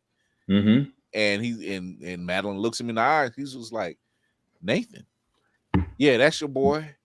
You recognized the minds, didn't you? And he says, I'm sorry, Mom, and body slides. Right. And that's when the shit hit the fan. Whoo! All right, let me go refill this cup real quick. Hold on. Yeah, drink over this one here. Alexa, play Bodies by Drowning Pool. Really? Let the bodies hit the floor. Now, yes, and the best part, she would have caught all of this if she had just been less focused on Scott, because natural disaster. Because when Kira pointed out the song, I went back and watched the first episode. It's the vision from the first episode. Hey, Lizzie. It's now I don't know if it's the entire island of Genosha or if it was just key point. It looked like it was just key points. It was key points. It was the lower. What is it? I guess southeast. Closer to the yeah. It looked like it was closer to the shore or whatever, like the more inhabited areas. The closer to the harbor. Yeah. Toward the north to more populated areas, and I think further to the west where they were where they had a lot of their factories and things like that.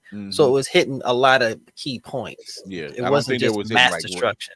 Right. So here you have this. I don't want to say master mode, but you have this kaiju version of a Sentinel. That's It not was only living just, tribunal in metal form. yeah, Right. it was just dropping off Sentinels at the same damn time. At which point Magneto gets thrown, like it's destruction, immediate destruction. And the first thing Magneto says, I'll draw them away while you guys get them to the shores, or what do you say, to the gardens. To the gardens. Yeah. Gambit jumps on a Ducati. Akira slides. Akira slides and everything. Once again, I need to know what those shoes are that you're wearing, because Gambit, you got a hookup. I don't know. Is that those new? Is that those new dress sneakers? Is that what that is? You know, look like dress shoes, but these probably shoes that have a good grip for after party activities. If you don't make it back to the room. Oh, the lab. Here we go, ladies and He was gentlemen. fully planning to be Mr. Steal Your Girl that night. He was fully planning on Mr. Steal Your Girl activities, and then Rogue came to the room early and was like, about that. Feet planted firmly on the bed, ladies and gentlemen. Firmly on the bed. Not the grip you right shoes. But real talk, him and Rogue make a great team up. And as a matter of fact, him, Rogue, and Magneto made a great team up, taking care of business. You know, Magneto draws him away, Rogue does her thing, Gambit does his thing. They were fighting them off pretty well, but it was getting people to safety that was the issue, because it happened so fast and such a blink in the eye. Like, even those that was flying to this is where you see Meryl for a quick second. Get everybody to the garden. Wasn't that her and Banshee? That was all it. Yeah. Banshee. Yeah, Banshee was there at the table. I'm like, Banshee can't catch a break. But they were taking them down. Hollering. Yeah, exactly.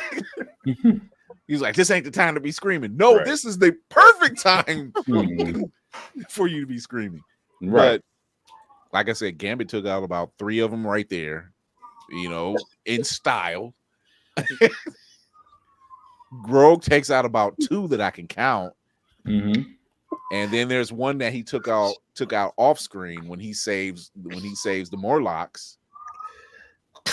You know, so that's 4. Then he took out a 5th one, and number 6. You know that whole. I've watched that scene. That whole destruction scene on out, and watching them get it in, like really get it in, and Gambit just saying, you know what, yeah, this is where I'm thriving. You know, I'm taking shit. I'm taking aggression out. Number 1. I got some aggression. So bring them up. Yeah, I need somebody got to catch the smoke. And Magneto is doing his thing, and I'm still on the fence about this. He's with Leech, and I'm wondering, because Leech can take away your mutant ability, but can he also dampen it where it's not as powerful? Because yes, you know, that's what I was thinking. Yes, and I'm like, can. I'm thinking that I'm thinking that Magneto's not dead. Nicole, you have well, in the corners of the internet, they were suggesting that Leech has better control of his powers at this point, because you see him in the beginning with the other mutants, and they're morphing, they're changing into birds, Pixie, all the different mutants that are around him, and no one's affected. Right. So maybe he has better control of his powers at this point. He's learned. He's been taught how to control his power, control his ability. Right. That's what I wondered. And I wondered about that. And then on top he of do that, it still under stress in genocide though, because I think he trusts Magneto so much because he once again he quotes him several times, and he's, you know, when he looks down and he speaks in German, which in itself I'm like, yo, Magneto is reaching right now. Like he's saying, do not be afraid. And I'm thinking that in that moment he's telling Leech, take it all down. Take it all down to draw the fire away. I can't get you guys to safety if you're here with me and I'm stopping this thing and it knows me as an Omega level mutant. So I'm wondering if Leech just said, okay, take all the power away. That stops the Omega, that stops the Sentinel from attacking and walking away. Because it's going to perceive it as like the threat is no longer there. Right. The threat is neutralized. Yeah. You're just like, it's like, okay, it's destroyed. It's done. It's gone. You know, unless it can't pick up its signature or heartbeat, it's not there anymore. So I'm wondering if that's what he was able to do. But in doing so, why he's keeping Rogue and Gambit at bay, keeping the Morlocks that was with him safe, fending off this dang old Sentinel. I'm like, yeah, this dude's a threat, but he's probably slightly depowered to going to fully depowered at that moment. Does Leech need to have skin to skin contact like Rogue?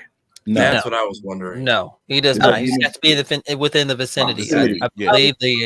I believe the measurement was within 10 to 15 feet. Yeah. Shotgun range. Dang. Yeah. He is pretty much a powerful dampener and siphoner. God damn. So it's that moment that Rogue is just like, she's saying, Eric, don't you dare. And he does, and she's pissed. And so she's going straight for the Sentinel. And Gambit is like, don't you dare. I was like, you lost him. I'm not about to lose you. So he jumps on the bike. Once again, where'd you get those shoes, my guy? Because how fast is that bike? It keeps up with Captain Marvel speed. Right. So that bike had all the plot armor of Goku to keep up with a person of climb. It had the Akira slide and the Akira bike modifications. Right. So it made me wonder about a lot of stuff. But he charges this Adams collab. He charges this thing up and launches it at Rogue to get her out of the shot. At which point now it's going towards another populated area and he's going to stop it, and it picks him up instead, turns around, and he does his thing, and he's like, this is where I rock, this is where I thrive, this is my thing, and he goes for the blow, and this thing boom right in the side. But he's not dead. He's just neutralized. In which point, badass line. He says, my name is Rogue, mon ami. Remember it. Charges this entire fucking thing up. You mean and Gambit? Calls it and what did I say? You called I it said Gambit. I did say Gambit because I got Rogue on my mind. Yeah. And says my name is nasty. Not nasty. Well, in all fairness, the Tri-Sentinel did look at him and say, "Yeah, this is a non-threat." I'm like, yeah, oh, really? Didn't even try to shake him off. Just kept him impaled and was like, all right. Yeah, you're not a threat. You were wrong. He's an X-Men. he's more than a threat. And charges this entire thing up, and it causes it to explode, killing him in the process. My complaint is that technique that Sentinel used. I'm sick of this, because for somebody that has grown up on anime, somebody getting it stuck off screen, and then we zoom and pan out and show, oh, they got poked. Yes, it hit us, we get it, but like, I felt like that was so uncreative, because they ain't did that before. They never did that before. No. Sentinels wasn't, literally they were tin cans. And can of water. The way they made him go out, I just felt like he made it cool, but like they could have tried a little harder, because they was downplaying him. I was like, if getting impaled allowed you to touch them, wouldn't it have been easier just to drive up to the leg and just go, Yeah, no shit. I had to be that guy, but it's like Nightcrawler until he woke up. Like, hey, Kurt, let's go, man. No, he's not. He's not a master mold whoopee. It's the master mode is like just one giant sit. Yeah, that was like a Tri-Sentinel knockoff. Yeah. And that's the part that's throwing me off, because if you go back to the first episode, the Song and Cable are in Madeline's vision of what happens that day. But Master Mold is the only part that's missing. Yeah. You keep seeing rats and stuff like that. It's a lot going on in her visions that even for her it was like this doesn't make sense. Somebody's a rat. Yeah, but still though, Nightcrawler teleport to Sentinel. But it is Meanwhile, to all be a day. human, That's all I'm saying. But to be a it human went. during all this, because Homegirl was trying to lead people to safety, and I'm like, notice Yeah, that everybody Val around. Cooper. Yeah, Val Cooper was. Don't trust She her. already seemed like she didn't want to be there. Mm-hmm. I'm just saying, but you notice how everybody around Val got zapped, and they were just like, well, that's it for this area. I'm just gonna keep going about our day. He's not a mutant. No. She's Exactly. not a That's what I'm mutant. saying. But To be technically, a she is human- she is kind of a target if you think of it. She's like a lace. She's like lacing a target. Like, But the Sentinels are specifically meant to take out mutants. They do not True. deviate from that plan. Right. but we all know what happens when a napkin shows up in a party. That doesn't mean That anything does- to a Sentinel. Mm. I'm That's just what saying. that's basically what I'm saying. To be her amongst all this must be nice. Mm. You're It's not. like a napkin at the party is like being like a black person in a horror movie. You are guaranteed to survive Man. because you're not there. Also, Mm. for the Magneto, did we all not? Jesus Christ. Well, why'd you put her name in this shit? Now she don't shut the fuck back up. We already got a hard enough time with motherfuckers out anyway. Yeah, Just don't say it 3 times; she'll appear. Nobody caught the World War II flashbacks the first time. Oh yeah. Mhm. Oh yeah. When that initial explosion happened and he sees the destruction and everything else and he drops some tears, that's the flash. I knew that's what they was gonna do. I'm like, because every word he speaks, he talks about it's with that kind of anger. It's like you don't understand. That's why when Morph said what he said, I'm like, you better shut the fuck up. Yeah, my parents are dead, Morph. Thanks a lot. That's why it was Wolverine gave him the side eye with the smirk. He was like, you messed up. I just finished watching the OG show, and they always kind of dance around it. But like once I saw the barbed wire and the yellow star, I was like, oh, that's a universal. That's a universal. They shall be avenged. Followed by the same train that took you there being used to whip the man. Oh, I was going to bring that up. Magneto is for the smoke. That was probably the coldest scene in a long time that I've seen. The fact And then using Charles' statue to kill a bunch of other people was probably that. It was a That's whole. where he really lost it because he was just like, I was so off the guard, I guess you could say, that happened and I couldn't stop it. But also, Charles will get you killed out here if you ain't watching yourself. Chuck, we got to talk, Chuck. I don't know what your deal is, but we thank you for putting a team together, but you had some very questionable leadership skills. Got some explaining to do. But we must say that was still his friend, and to see his body or his likeness used to murder his own people was probably that's what I took as sent him over the edge. It was a lot. It was a lot that sent him over the edge because back home, Scott said, "How many? How many? Damn it!" Scott is done. Yeah, he done. He ain't got time to talk. He done. And I feel like that's the question every time because every time a tragedy happens, that's what we ask for 3 days until they get a good count. Yeah, he's like, I see Scott now saying, "I don't give a damn."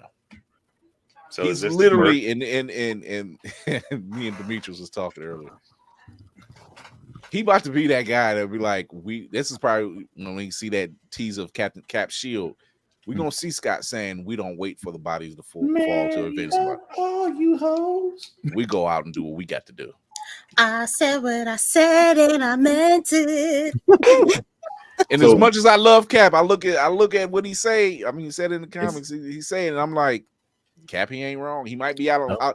I'll say what Wilson said. He might be out of line, but he ain't wrong. we about to see the Scott from AVX. Yeah, Black Air Force Scott. Cookout Scott. Cookout Scott. Reunion Scott. For the record, yes, Scott has always been invited to the cookout because Storm makes sure that shit is right. So, like, you lost your best Cajun. There goes happy seasoning right there. Damn it. Damn it, sir. We not doing crab boils. No crab boil. Gambit ain't here. We don't want the crab boils. No. Trust me, there are way too many seafood boils being consumed here lately anyway. So I'm fine. Why is that corn still bright yellow? Where is the seasoning? If it ain't seasoned, it ain't seasoned. She lost her Cajun and seasoning and her coffee stir. So no more No three more sugars. no more crop no more tops. three It's sugars. crazy. No more crop. No more crop No crop tops. Oh, No more croquettes. Oh, beignets. Breakfast Beignets, beignets. Yeah, breakfast beignets. Oh, Do y'all know Popeye sells beignets? Yeah, they do. Mhm. And they ain't never got none. Beignets. I'm new to Wait a this. minute. So Mhm. Wait a minute. We getting fucked up over here in New York. What's going on? I ain't never seen that.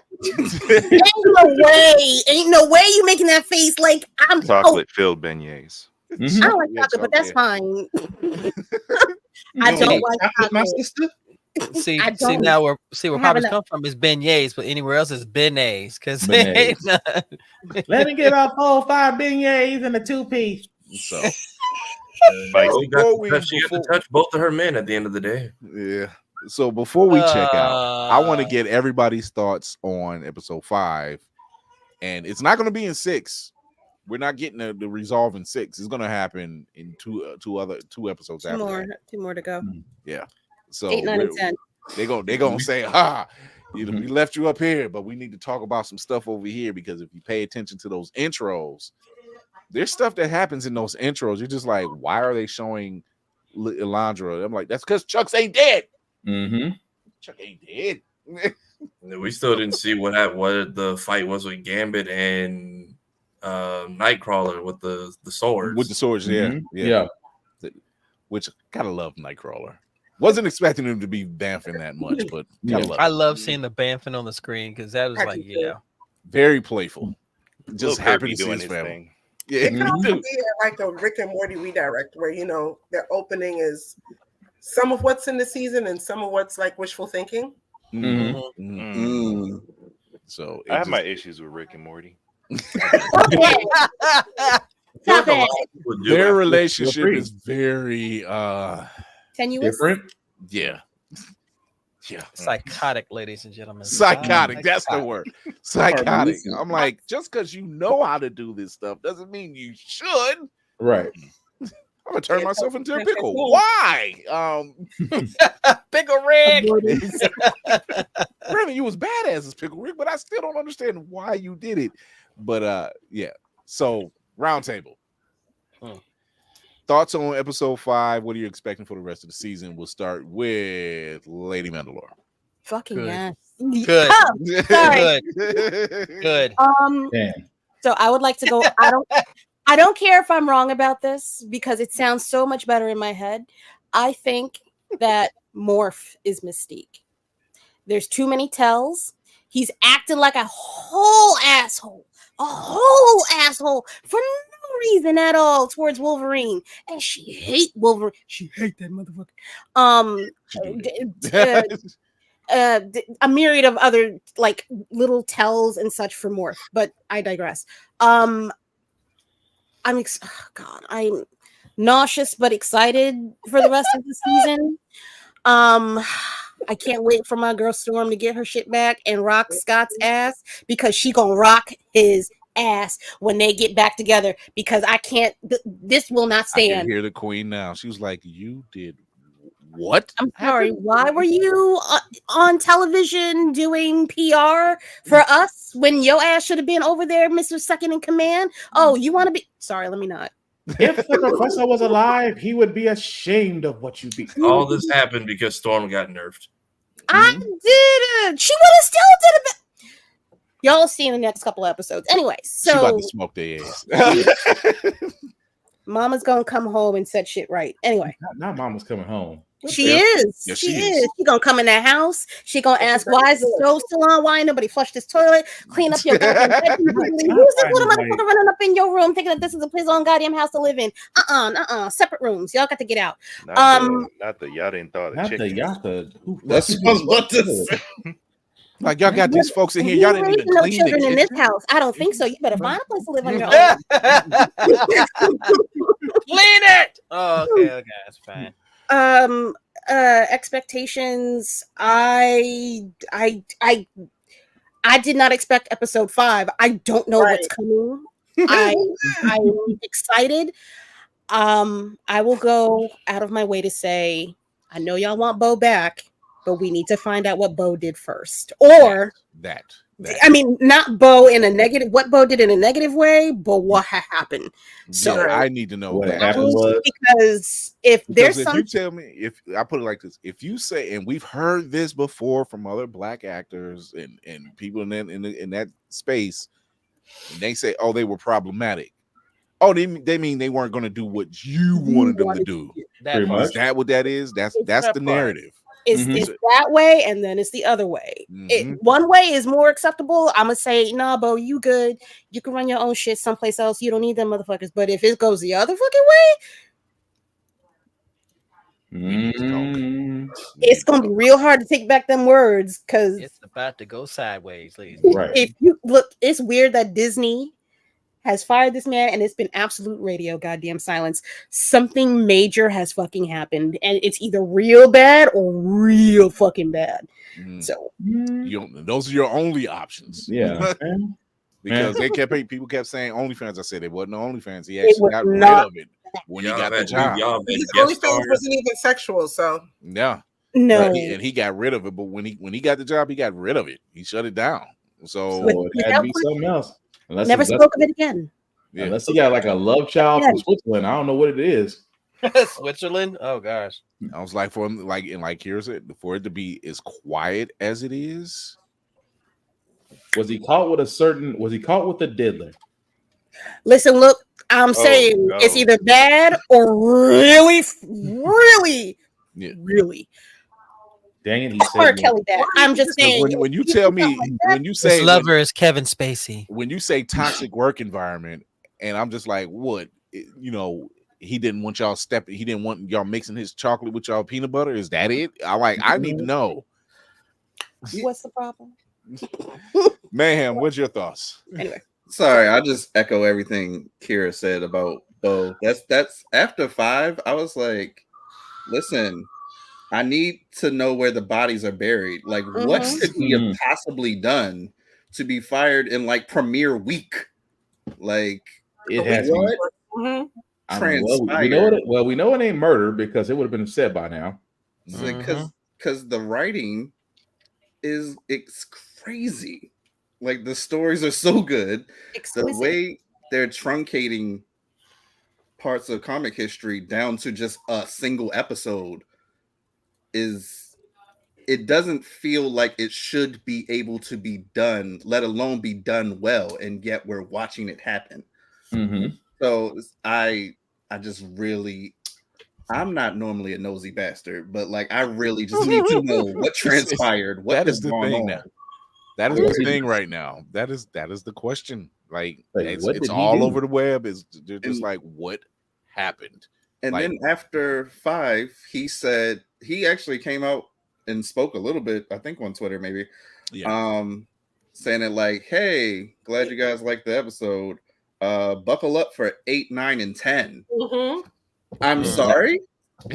What? So, we have higher to go. I don't understand. Like, which goes to show you he does not time already. Which goes to show you he does not care about your feelings. Right. Your feelings, you gonna be hitting that ball a little bit harder, Kira.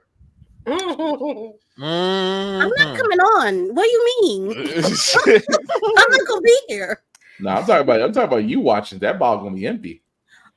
I'm not coming. I'm not gonna be here. I can see the captain. I'm like, I'm gonna send you a letter, and that's gonna be the end of it. The end.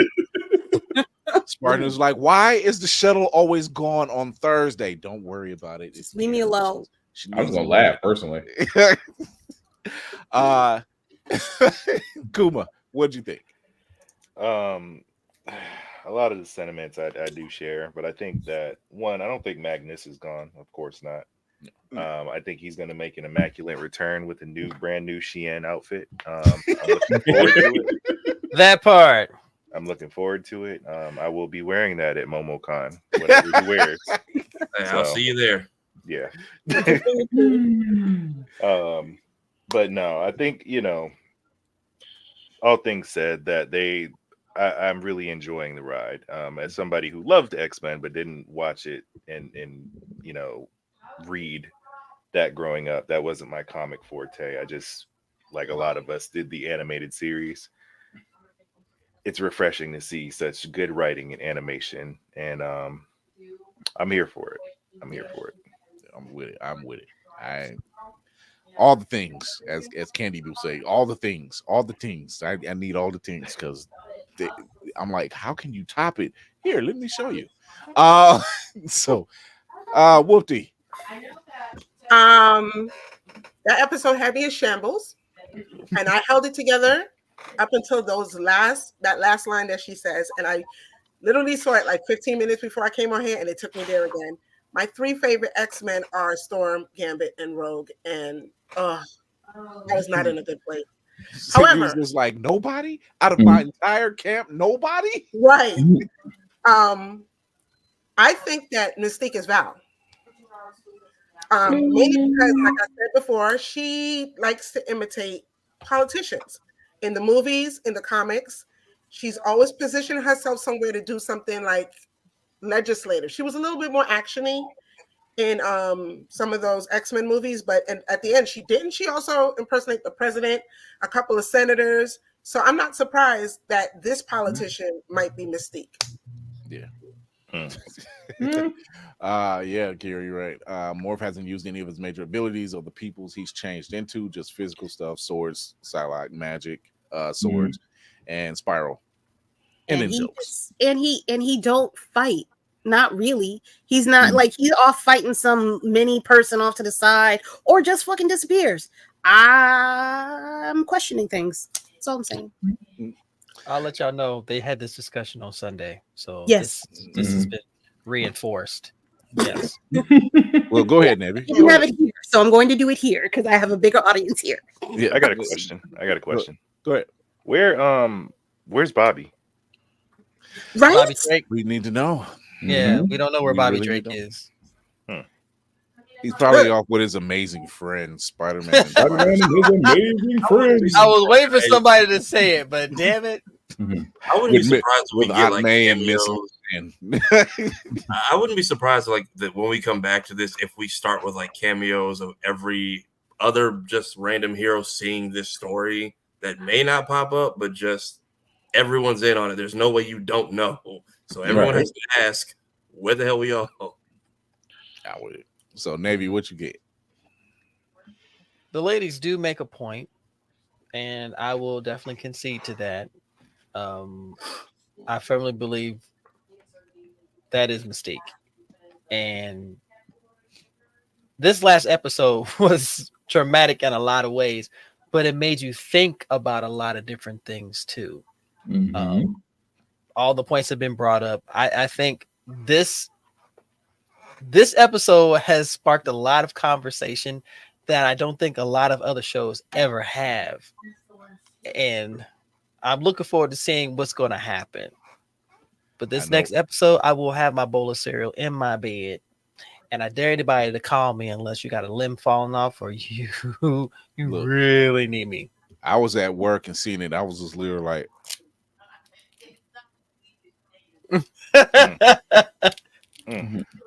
what just happened? There was a collective scream at so many Roku TVs. I was sitting there like this, literally at my desk, like. It was double worse for me. I got hit twice because Bluey had something going on too. The sign episode, right? That was the sign goes crazy. The decider is the one that got me, and the sign is the one that's taking over my feed. Wow, man. Spartan, what you got? Oh, it's kind of hard to top that. Mystique, is Mystique somewhere in this place? Yes, she's probably the napkin. Will Magneto come back as Marvel Jesus? Absolutely. He's got the fit and all the hair. Will we see? What are the things? I'm pretty sure Bobby is going to show up somewhere along the lines between the next 3 episodes. I still think that the professor is going to make a miraculous, return probably near the end, or probably on episode 8. Episode 10. The only other thing I could think that would go differently is Scott is going to be more aligned with Magneto than we want him to be. Koopy Cap Scott incoming. Yeah. I just want him to shoot somebody in the leg. That's all I want. You just seen well-trained Scott before. You about to see Scott like, okay, you know what? Let me You take about to see John Wick off. Scott. Let me get these off my plate. See what y'all done did is just pissed me John off. Summers, ladies and gentlemen. John You could Summers. see him in the full suit, and all we gonna hear is Baba Yaga, huh? It's like, I done lost my wife. I done lost my kid. I done lost my other wife. We got now. I done lost half these people in it, and part of my team. You know what? We got to talk. We need to let me take my glasses off again. What is your name? Scott Wick. Oh fuck. Never mind. I ain't got time for this. So, oh my god. So yeah, Scott's about to be a whole nother dude. Menace. Yep. Like somewhere Storm was probably watching. It was like, that's what I'm talking about. Where you at? Where you been all this time? Well, we got to go back to her and this demon roach that has her hostage. Right. Which is actually, her. Which is it's her. weird. It's her. crazy. It's her. It's her. It's the same. They do they both. She does the voice for both. Yeah. Okay. As much as I like her getting her own shine, I feel like that could have been its own thing. That or they didn't know how to stretch the video game stuff to a full episode. Right. Now I don't think they needed the video game to be a full episode. No. It was fine. Hold it was on fine now. as it Hold was. on. You can never have too much. Oh wait. You can never have too much video game. All right. You can never have too much video Let us game. have I our was shine. waiting for him to pipe in. I look at the corner of my eye. Something about he gonna say something. Wait for it. I do need Jubilee Hold up to use her powers how we've learned she's able to use them now, because I didn't even know she could do that. When did she learn the Naruto? The Naruto run? Yeah, I don't know, but it makes me go faster. The Rasen Shuriken. That's right. When did we get this? What in the bento box did she learn this from? It's like that old Disney show nobody saw, Chaotix. You just leave an imprint of yourself in the game, and they just learn for 40 years, right? And then they just show back up and show you all the tricks. I'm like, damn, that level of animation style was way past you. So how did you? What hidden leaf in the village did you train at? Right. It was good stuff though. I mean, not gonna knock it. Tafari, what you think? 5 and thoughts for the rest of the season. I mean, yeah. What did Bo do to make them niggas that mad? Everyone, I've been just enjoying it because I didn't want to miss this one because I just had to do a speed watch of the OG show, but I'm almost sad we're not coming back to it and they're leaving us hanging on purpose for at least a week or two. A breather. Like, I want to know what's going on with Storm, but like we need a breather. We just ordered 66 a whole island, so like the trauma. That's why I'm glad the trauma is not continuous. It was like, oh no, you need to breathe. Yes, we do. They're just gonna keep running promos to remind you, hey, remember when we did no Russian on Genosha? Like, how we wiped out an entire island in one episode. I need to see this story. If we don't come back to it, it needs to be like in the background of other episodes, like still doing the body count of Genosha, because right now we're still doing. They're listing for the last 3 episodes are literally all 3-parters. It's a 3-part, and I'm like, yeah, they're not here to play around. They once again, Bo, what did you do to make them so mad? What happened? And then the whole never forget Genosha. Mm-hmm. It's payback for the OG series when they took it out of the US and sent it to wherever for that last season. Yeah. It was very much giving Disney afternoon vibes because at one point I'm watching the lip flaps. I'm like, it looks very Disney straight to VHS ish.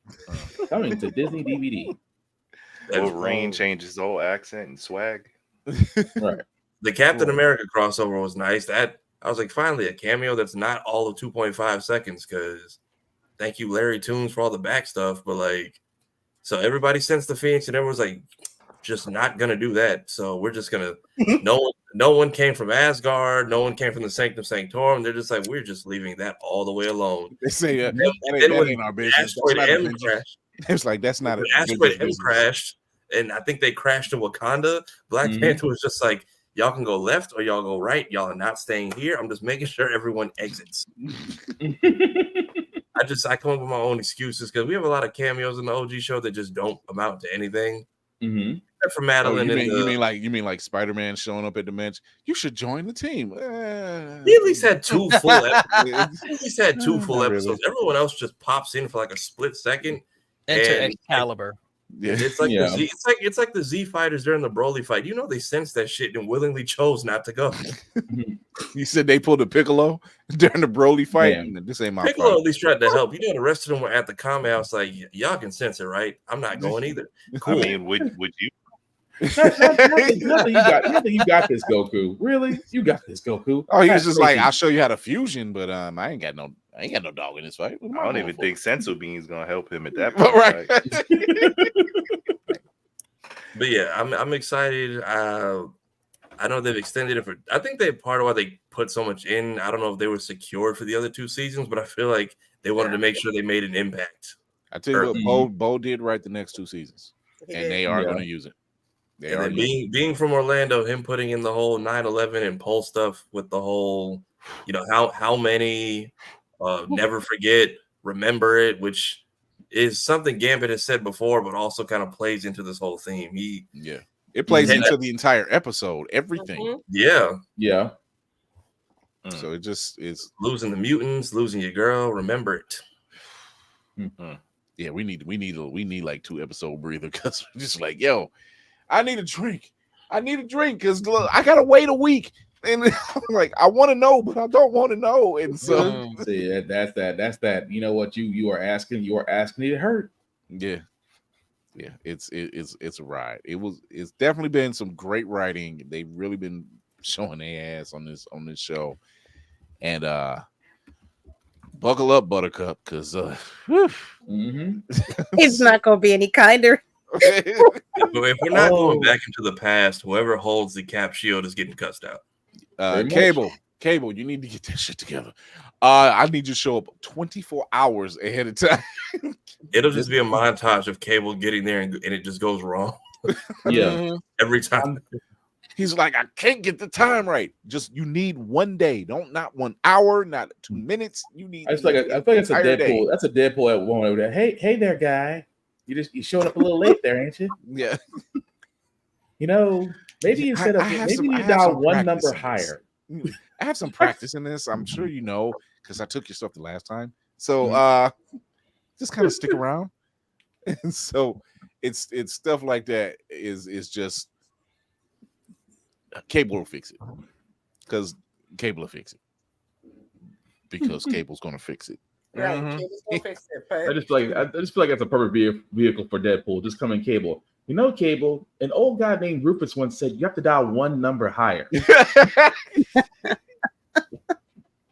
And just leave. I'm weak. Oh my god. Shout out to Rufus who actually got it right. So I needed this. This is some great writing. The Easter eggs are. I'm just like, okay, they know what they're doing. Like you don't have to question. 5 episodes in, you don't have to question it anymore. I'm like, I waited till episode 3. I said, they got this. This is looking good. They got this, and it turned out we were right, and we're suffering for it. So, Oh, y'all want to smoke cigarettes, huh? Yeah. right. So before we get out of here, we're gonna say a couple words to our guests. Kuma actually, Wow.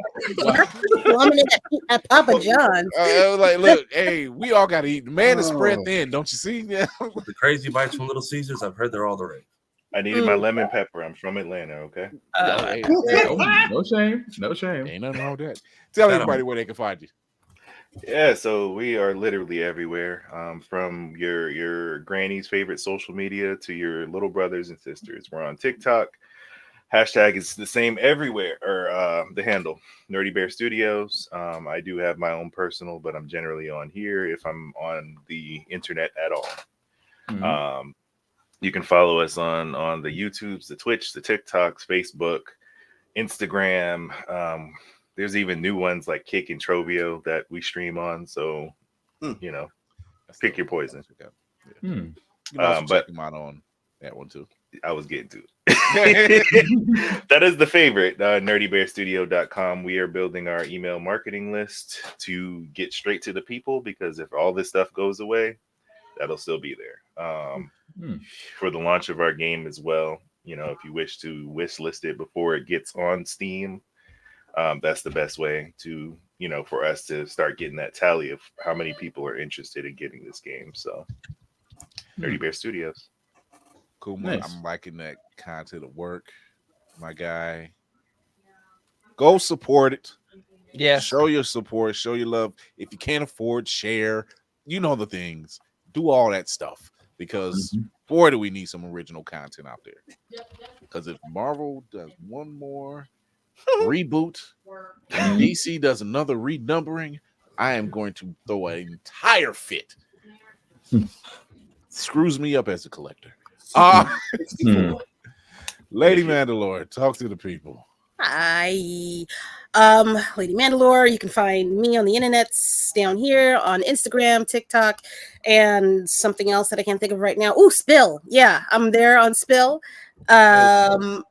Lord, you can find me on my podcast on Sundays at 7 p.m. Eastern Standard Time. We are currently going through, the comic book club is reading The Last Ronin.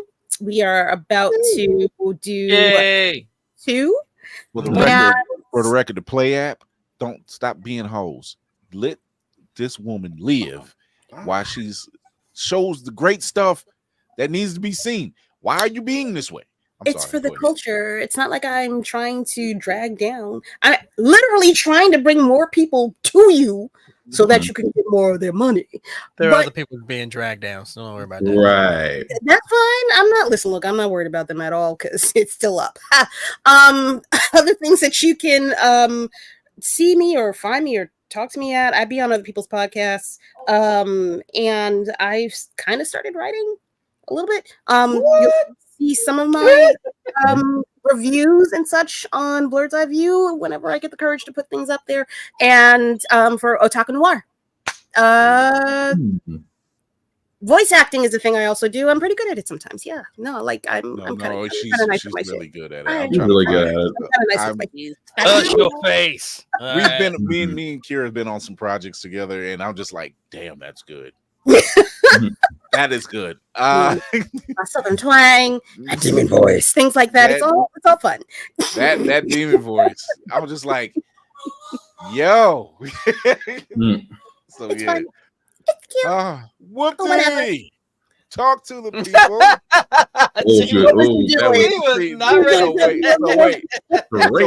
Wait, because Shoyo's not here and Lainey's not here. I had to go. I'm in the order. And so that would have put her 4th in line, but now she's in 2nd in line. Hi. Great. Hello. What we freaking do? You can mainly find me here. No, here. Over here. Yeah, right That's there. it. You got it. Peace up, On right-handed. Instagram and currently on TikTok for as long as that lasts. Or if you're ever in need of press-on nails, nerdy type press-on nails, you can find me at Fresh Press by Z. Show your love. Show the support. All the things. I say all the things. Push them products. Oh, okay. I guess I'm the next lady in line. Oh, See, okay, I told you it threw the lining off. Ladies and gentlemen, boys and girls, blurs of all ladies, good evening, good morning, good afternoon. Once again, is your resident Frosty Beard here on with the crew. As always, love and do what we do. If you want to find out what the hell I'm doing, you ain't got nothing that's going on, go ahead and hit me up right here. The combos are coming out powerful, y'all. I just had Boompachi on. That was amazing. And before that, I had Max the Slayer. So we're bringing them out. And let y'all know Trey Mosley VO is going to be on my next guest. He's going to be on the 23rd. So if y'all want to come and hang out and support creators who are out there on their grind, please come through, check it out. I'm on the YouTubes. I'm on the X. I'm on everything and stuff like that there. Also, I have to say this, and I'm going to continue to say this. Stop letting other people prevent you from being on your grind. If there's something that you want to do, if there's something that you want to create, if there's something you want to be about, then you be about it. Don't let them interfere with what you're trying to do, because all they're doing is trying to make you stop so that they can get ahead of you. Trip the motherfuckers up and you get ahead of them and keep it going. And that's why I call him Reverend Navy. The way he started it, I was thinking of MF Doom's album when he had Aqua Teen Hunger Force. He's like, don't do the things that they do. And I'm like, why did that just start off like that? I have no clue. It almost did, so yes. Fly high to the Yeah, you can find me here on all socials under this name. I post Mondays because Mondays are terrible, and I try to make them suck a little bit less. I do the editing and the behind-the-scenes work for this podcast. So if you're new here, we post Mondays, Wednesdays, and Fridays on our off period. So I get it between the world of TikTok and if you're old enough, Vine. No one has attention spans anymore, so you can't get through an entire 2-hour show. So I try to break down the fun and the important. You should. Yeah, the donation button's a little dry tonight. Pass the collection plate around again? Yeah, we also have a donation button now. Thank y'all. We're officially monetizing this channel. So we get to fight the algorithm on a whole new territory. It's great. Yeah. Welcome to level 2. That's fun.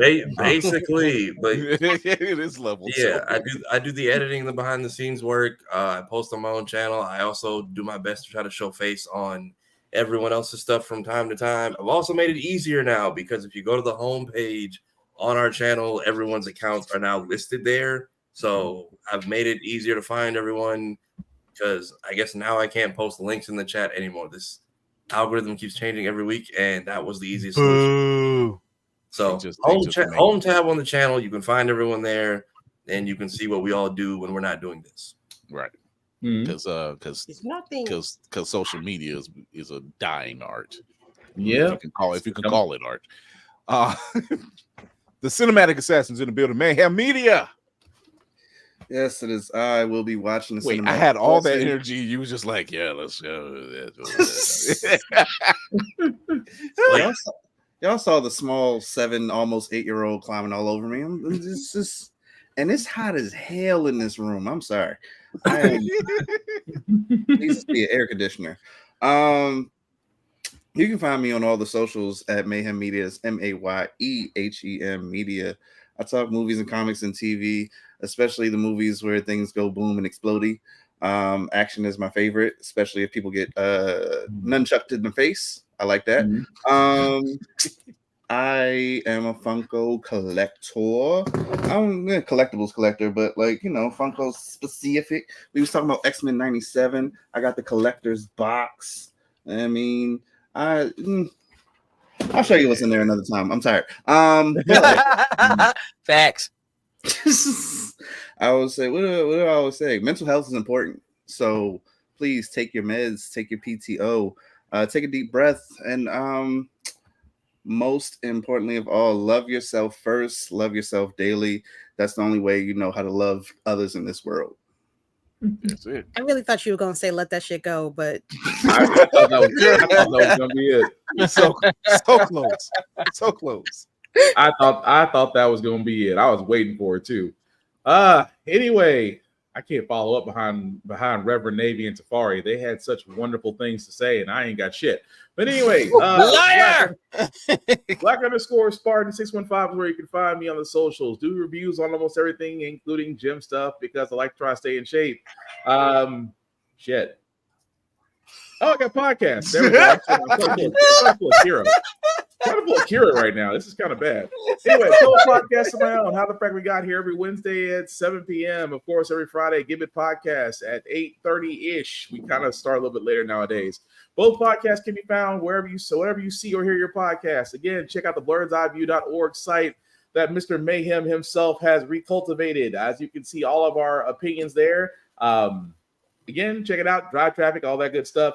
At the same time, guys, unity, share, doesn't take much. Again, respect the cosplayer at all times. It's starting to get in that hot spring summer area. So bathing is important. I cannot stress this enough. Do not think that you can get by with natural deodorant. That goes for both genders.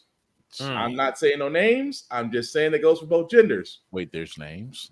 Hot garbage. I'm just saying, there's some ladies around here that they can beat the clock, and no, you can't. No, you can't. What? There's There's some. a I hate clock to say it. involved? There's some. So I hate to say it. I know guys don't care about being musty because they've been living in their own funk. But there are some. that good There are sir some is a women out there that lie. I'm just like, ma'am, I did not need to. I did not need to smell 3-day-old hot dog water today. I did not. Oh, wow. He said, "Oh wow, why did it go?" I'm just saying. Aside from that, the last thing I'll stand and say is that my third rule, simply put, for everything that's happened in the world today, guys, be nice, be kind, don't be a dick, and we'll all be cool. Mayhem said he had something he wanted to run back. Sorry, I promise I will be better at this. Spartan, I always remember it after Spartan. I'm the editor-in-chief of blurredseview.org.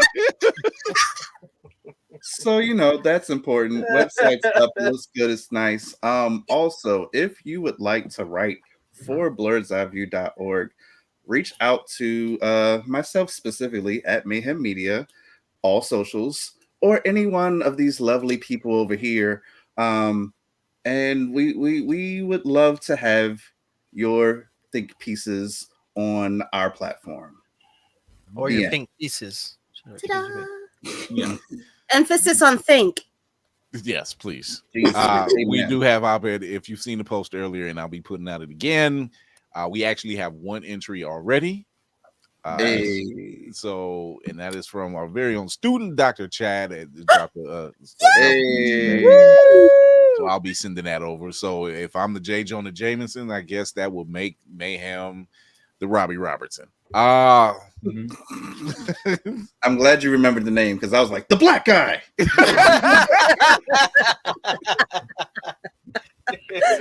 Oh my God. So we are closing out. Coming off my birthday this past weekend. Yay. I treated myself. Yeah. I treated myself, damn it. I had to. I'm so far behind the power curve on this. God, I like that. I still gotta get one. I love it. I love it so much. One of us. And Star Wars is an occult, Kira? I ain't got my No. batteries in mine. It is a way of life. It is a religion, and that's all. Who called it a cult? Oh, so it's cool if they do it, but we do it. Correct. Look, when I say I have been hunting far and wide, is the reason why the time came for me to get it. And I said, "Oh, I can't beat that price. It's a mystery. It's a mystery box. I can't beat that price." Shout out to DX Sabers for that mystery box. They were really stand-up people, and they put it together for me. And I've been playing with this thing for 3 days. So my wife was literally looking at me like, "Dear God, it's advancing." Yes, that's right. I kept this part hidden from you. It's like I just needed the right thing. So I'm gonna get you into Vader's World eventually, sir. oh yeah, I stayed off the site on purpose. I was like, he said on purpose, not on purpose. On purpose. So sounds like Kuma, you said you had something for us? Yeah. So I have something that and nobody's really heard this song too much, so y'all are getting privileged information. Exclusive. We always get them. This is the character Babyface, the youngest of the pack. In the demo, we wanted to have this, but y'all are gonna have to wait for the full game to experience this. I wanted to play a song for y'all that she sings, sung by our own in-house composer, Sydney Ewing. Shout out to her. Talented Black woman coming out of Berkeley. So I'm not sure if y'all can hear it. What's that? I was just celebrating Berkeley. Sorry, I'm a nerd. Love it. Not sure if y'all can hear this. Let me know. I'm going to just let it rip. And if it's terrible, tell me to turn it off. Oh, gosh. Never.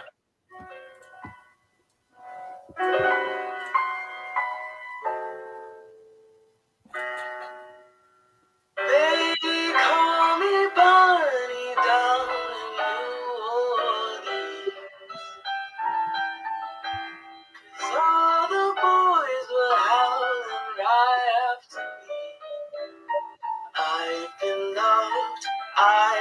tried. I've been out, I'm not a child. Oh, please, I'll make it now.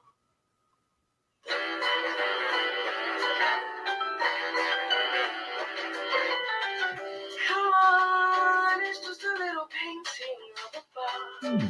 So yeah, I took the gig. It's what I knew would have done. Yes, that's what it takes to get there. Grabbing life up by the tail. Oh, come on, Mr. Rabbi, tell me what you have done. Won't you spare me all of your criticism? And that's all you get. That's a demo. Yo, I like it. Boo! I love it. yo, That's the hit. Yeah, I like it. Nice. Harlem Jazz and everything off of that. Mhm.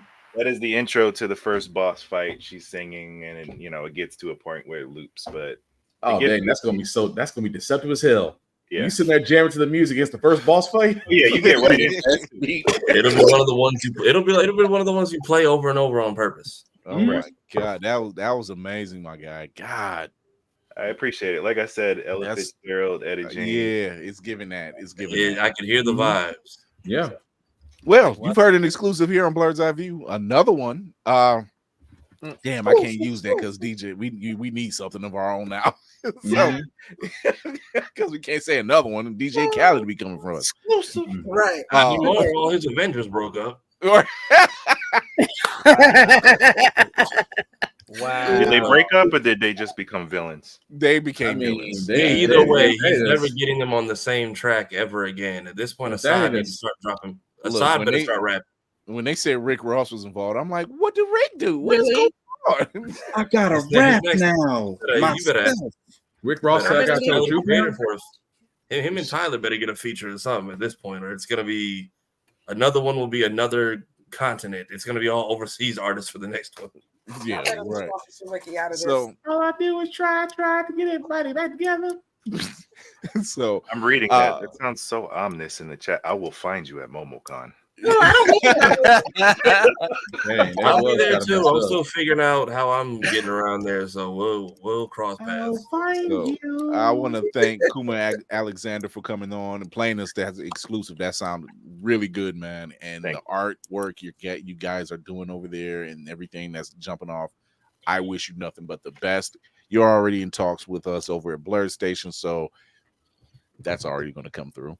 But I want to thank the crew once again for stopping through. We get to park the ship over here. I got a spot I can find out so they don't bug us until Thursday. Until then, remember to watch us every Tuesday and Thursday, 8 p.m. Eastern, live on YouTube, Twitch, and IG. Until they cut that off, whatever. Check us out on the website. Check us out everywhere you listen to your podcast. Show your love on the YouTube channel. Hit that like button. Hit that subscribe button. Hit that notification bell. All that great stuff. Chris Fury, dope crew. Thank you, Kuma Alexander, for stopping through. We're out. Bye.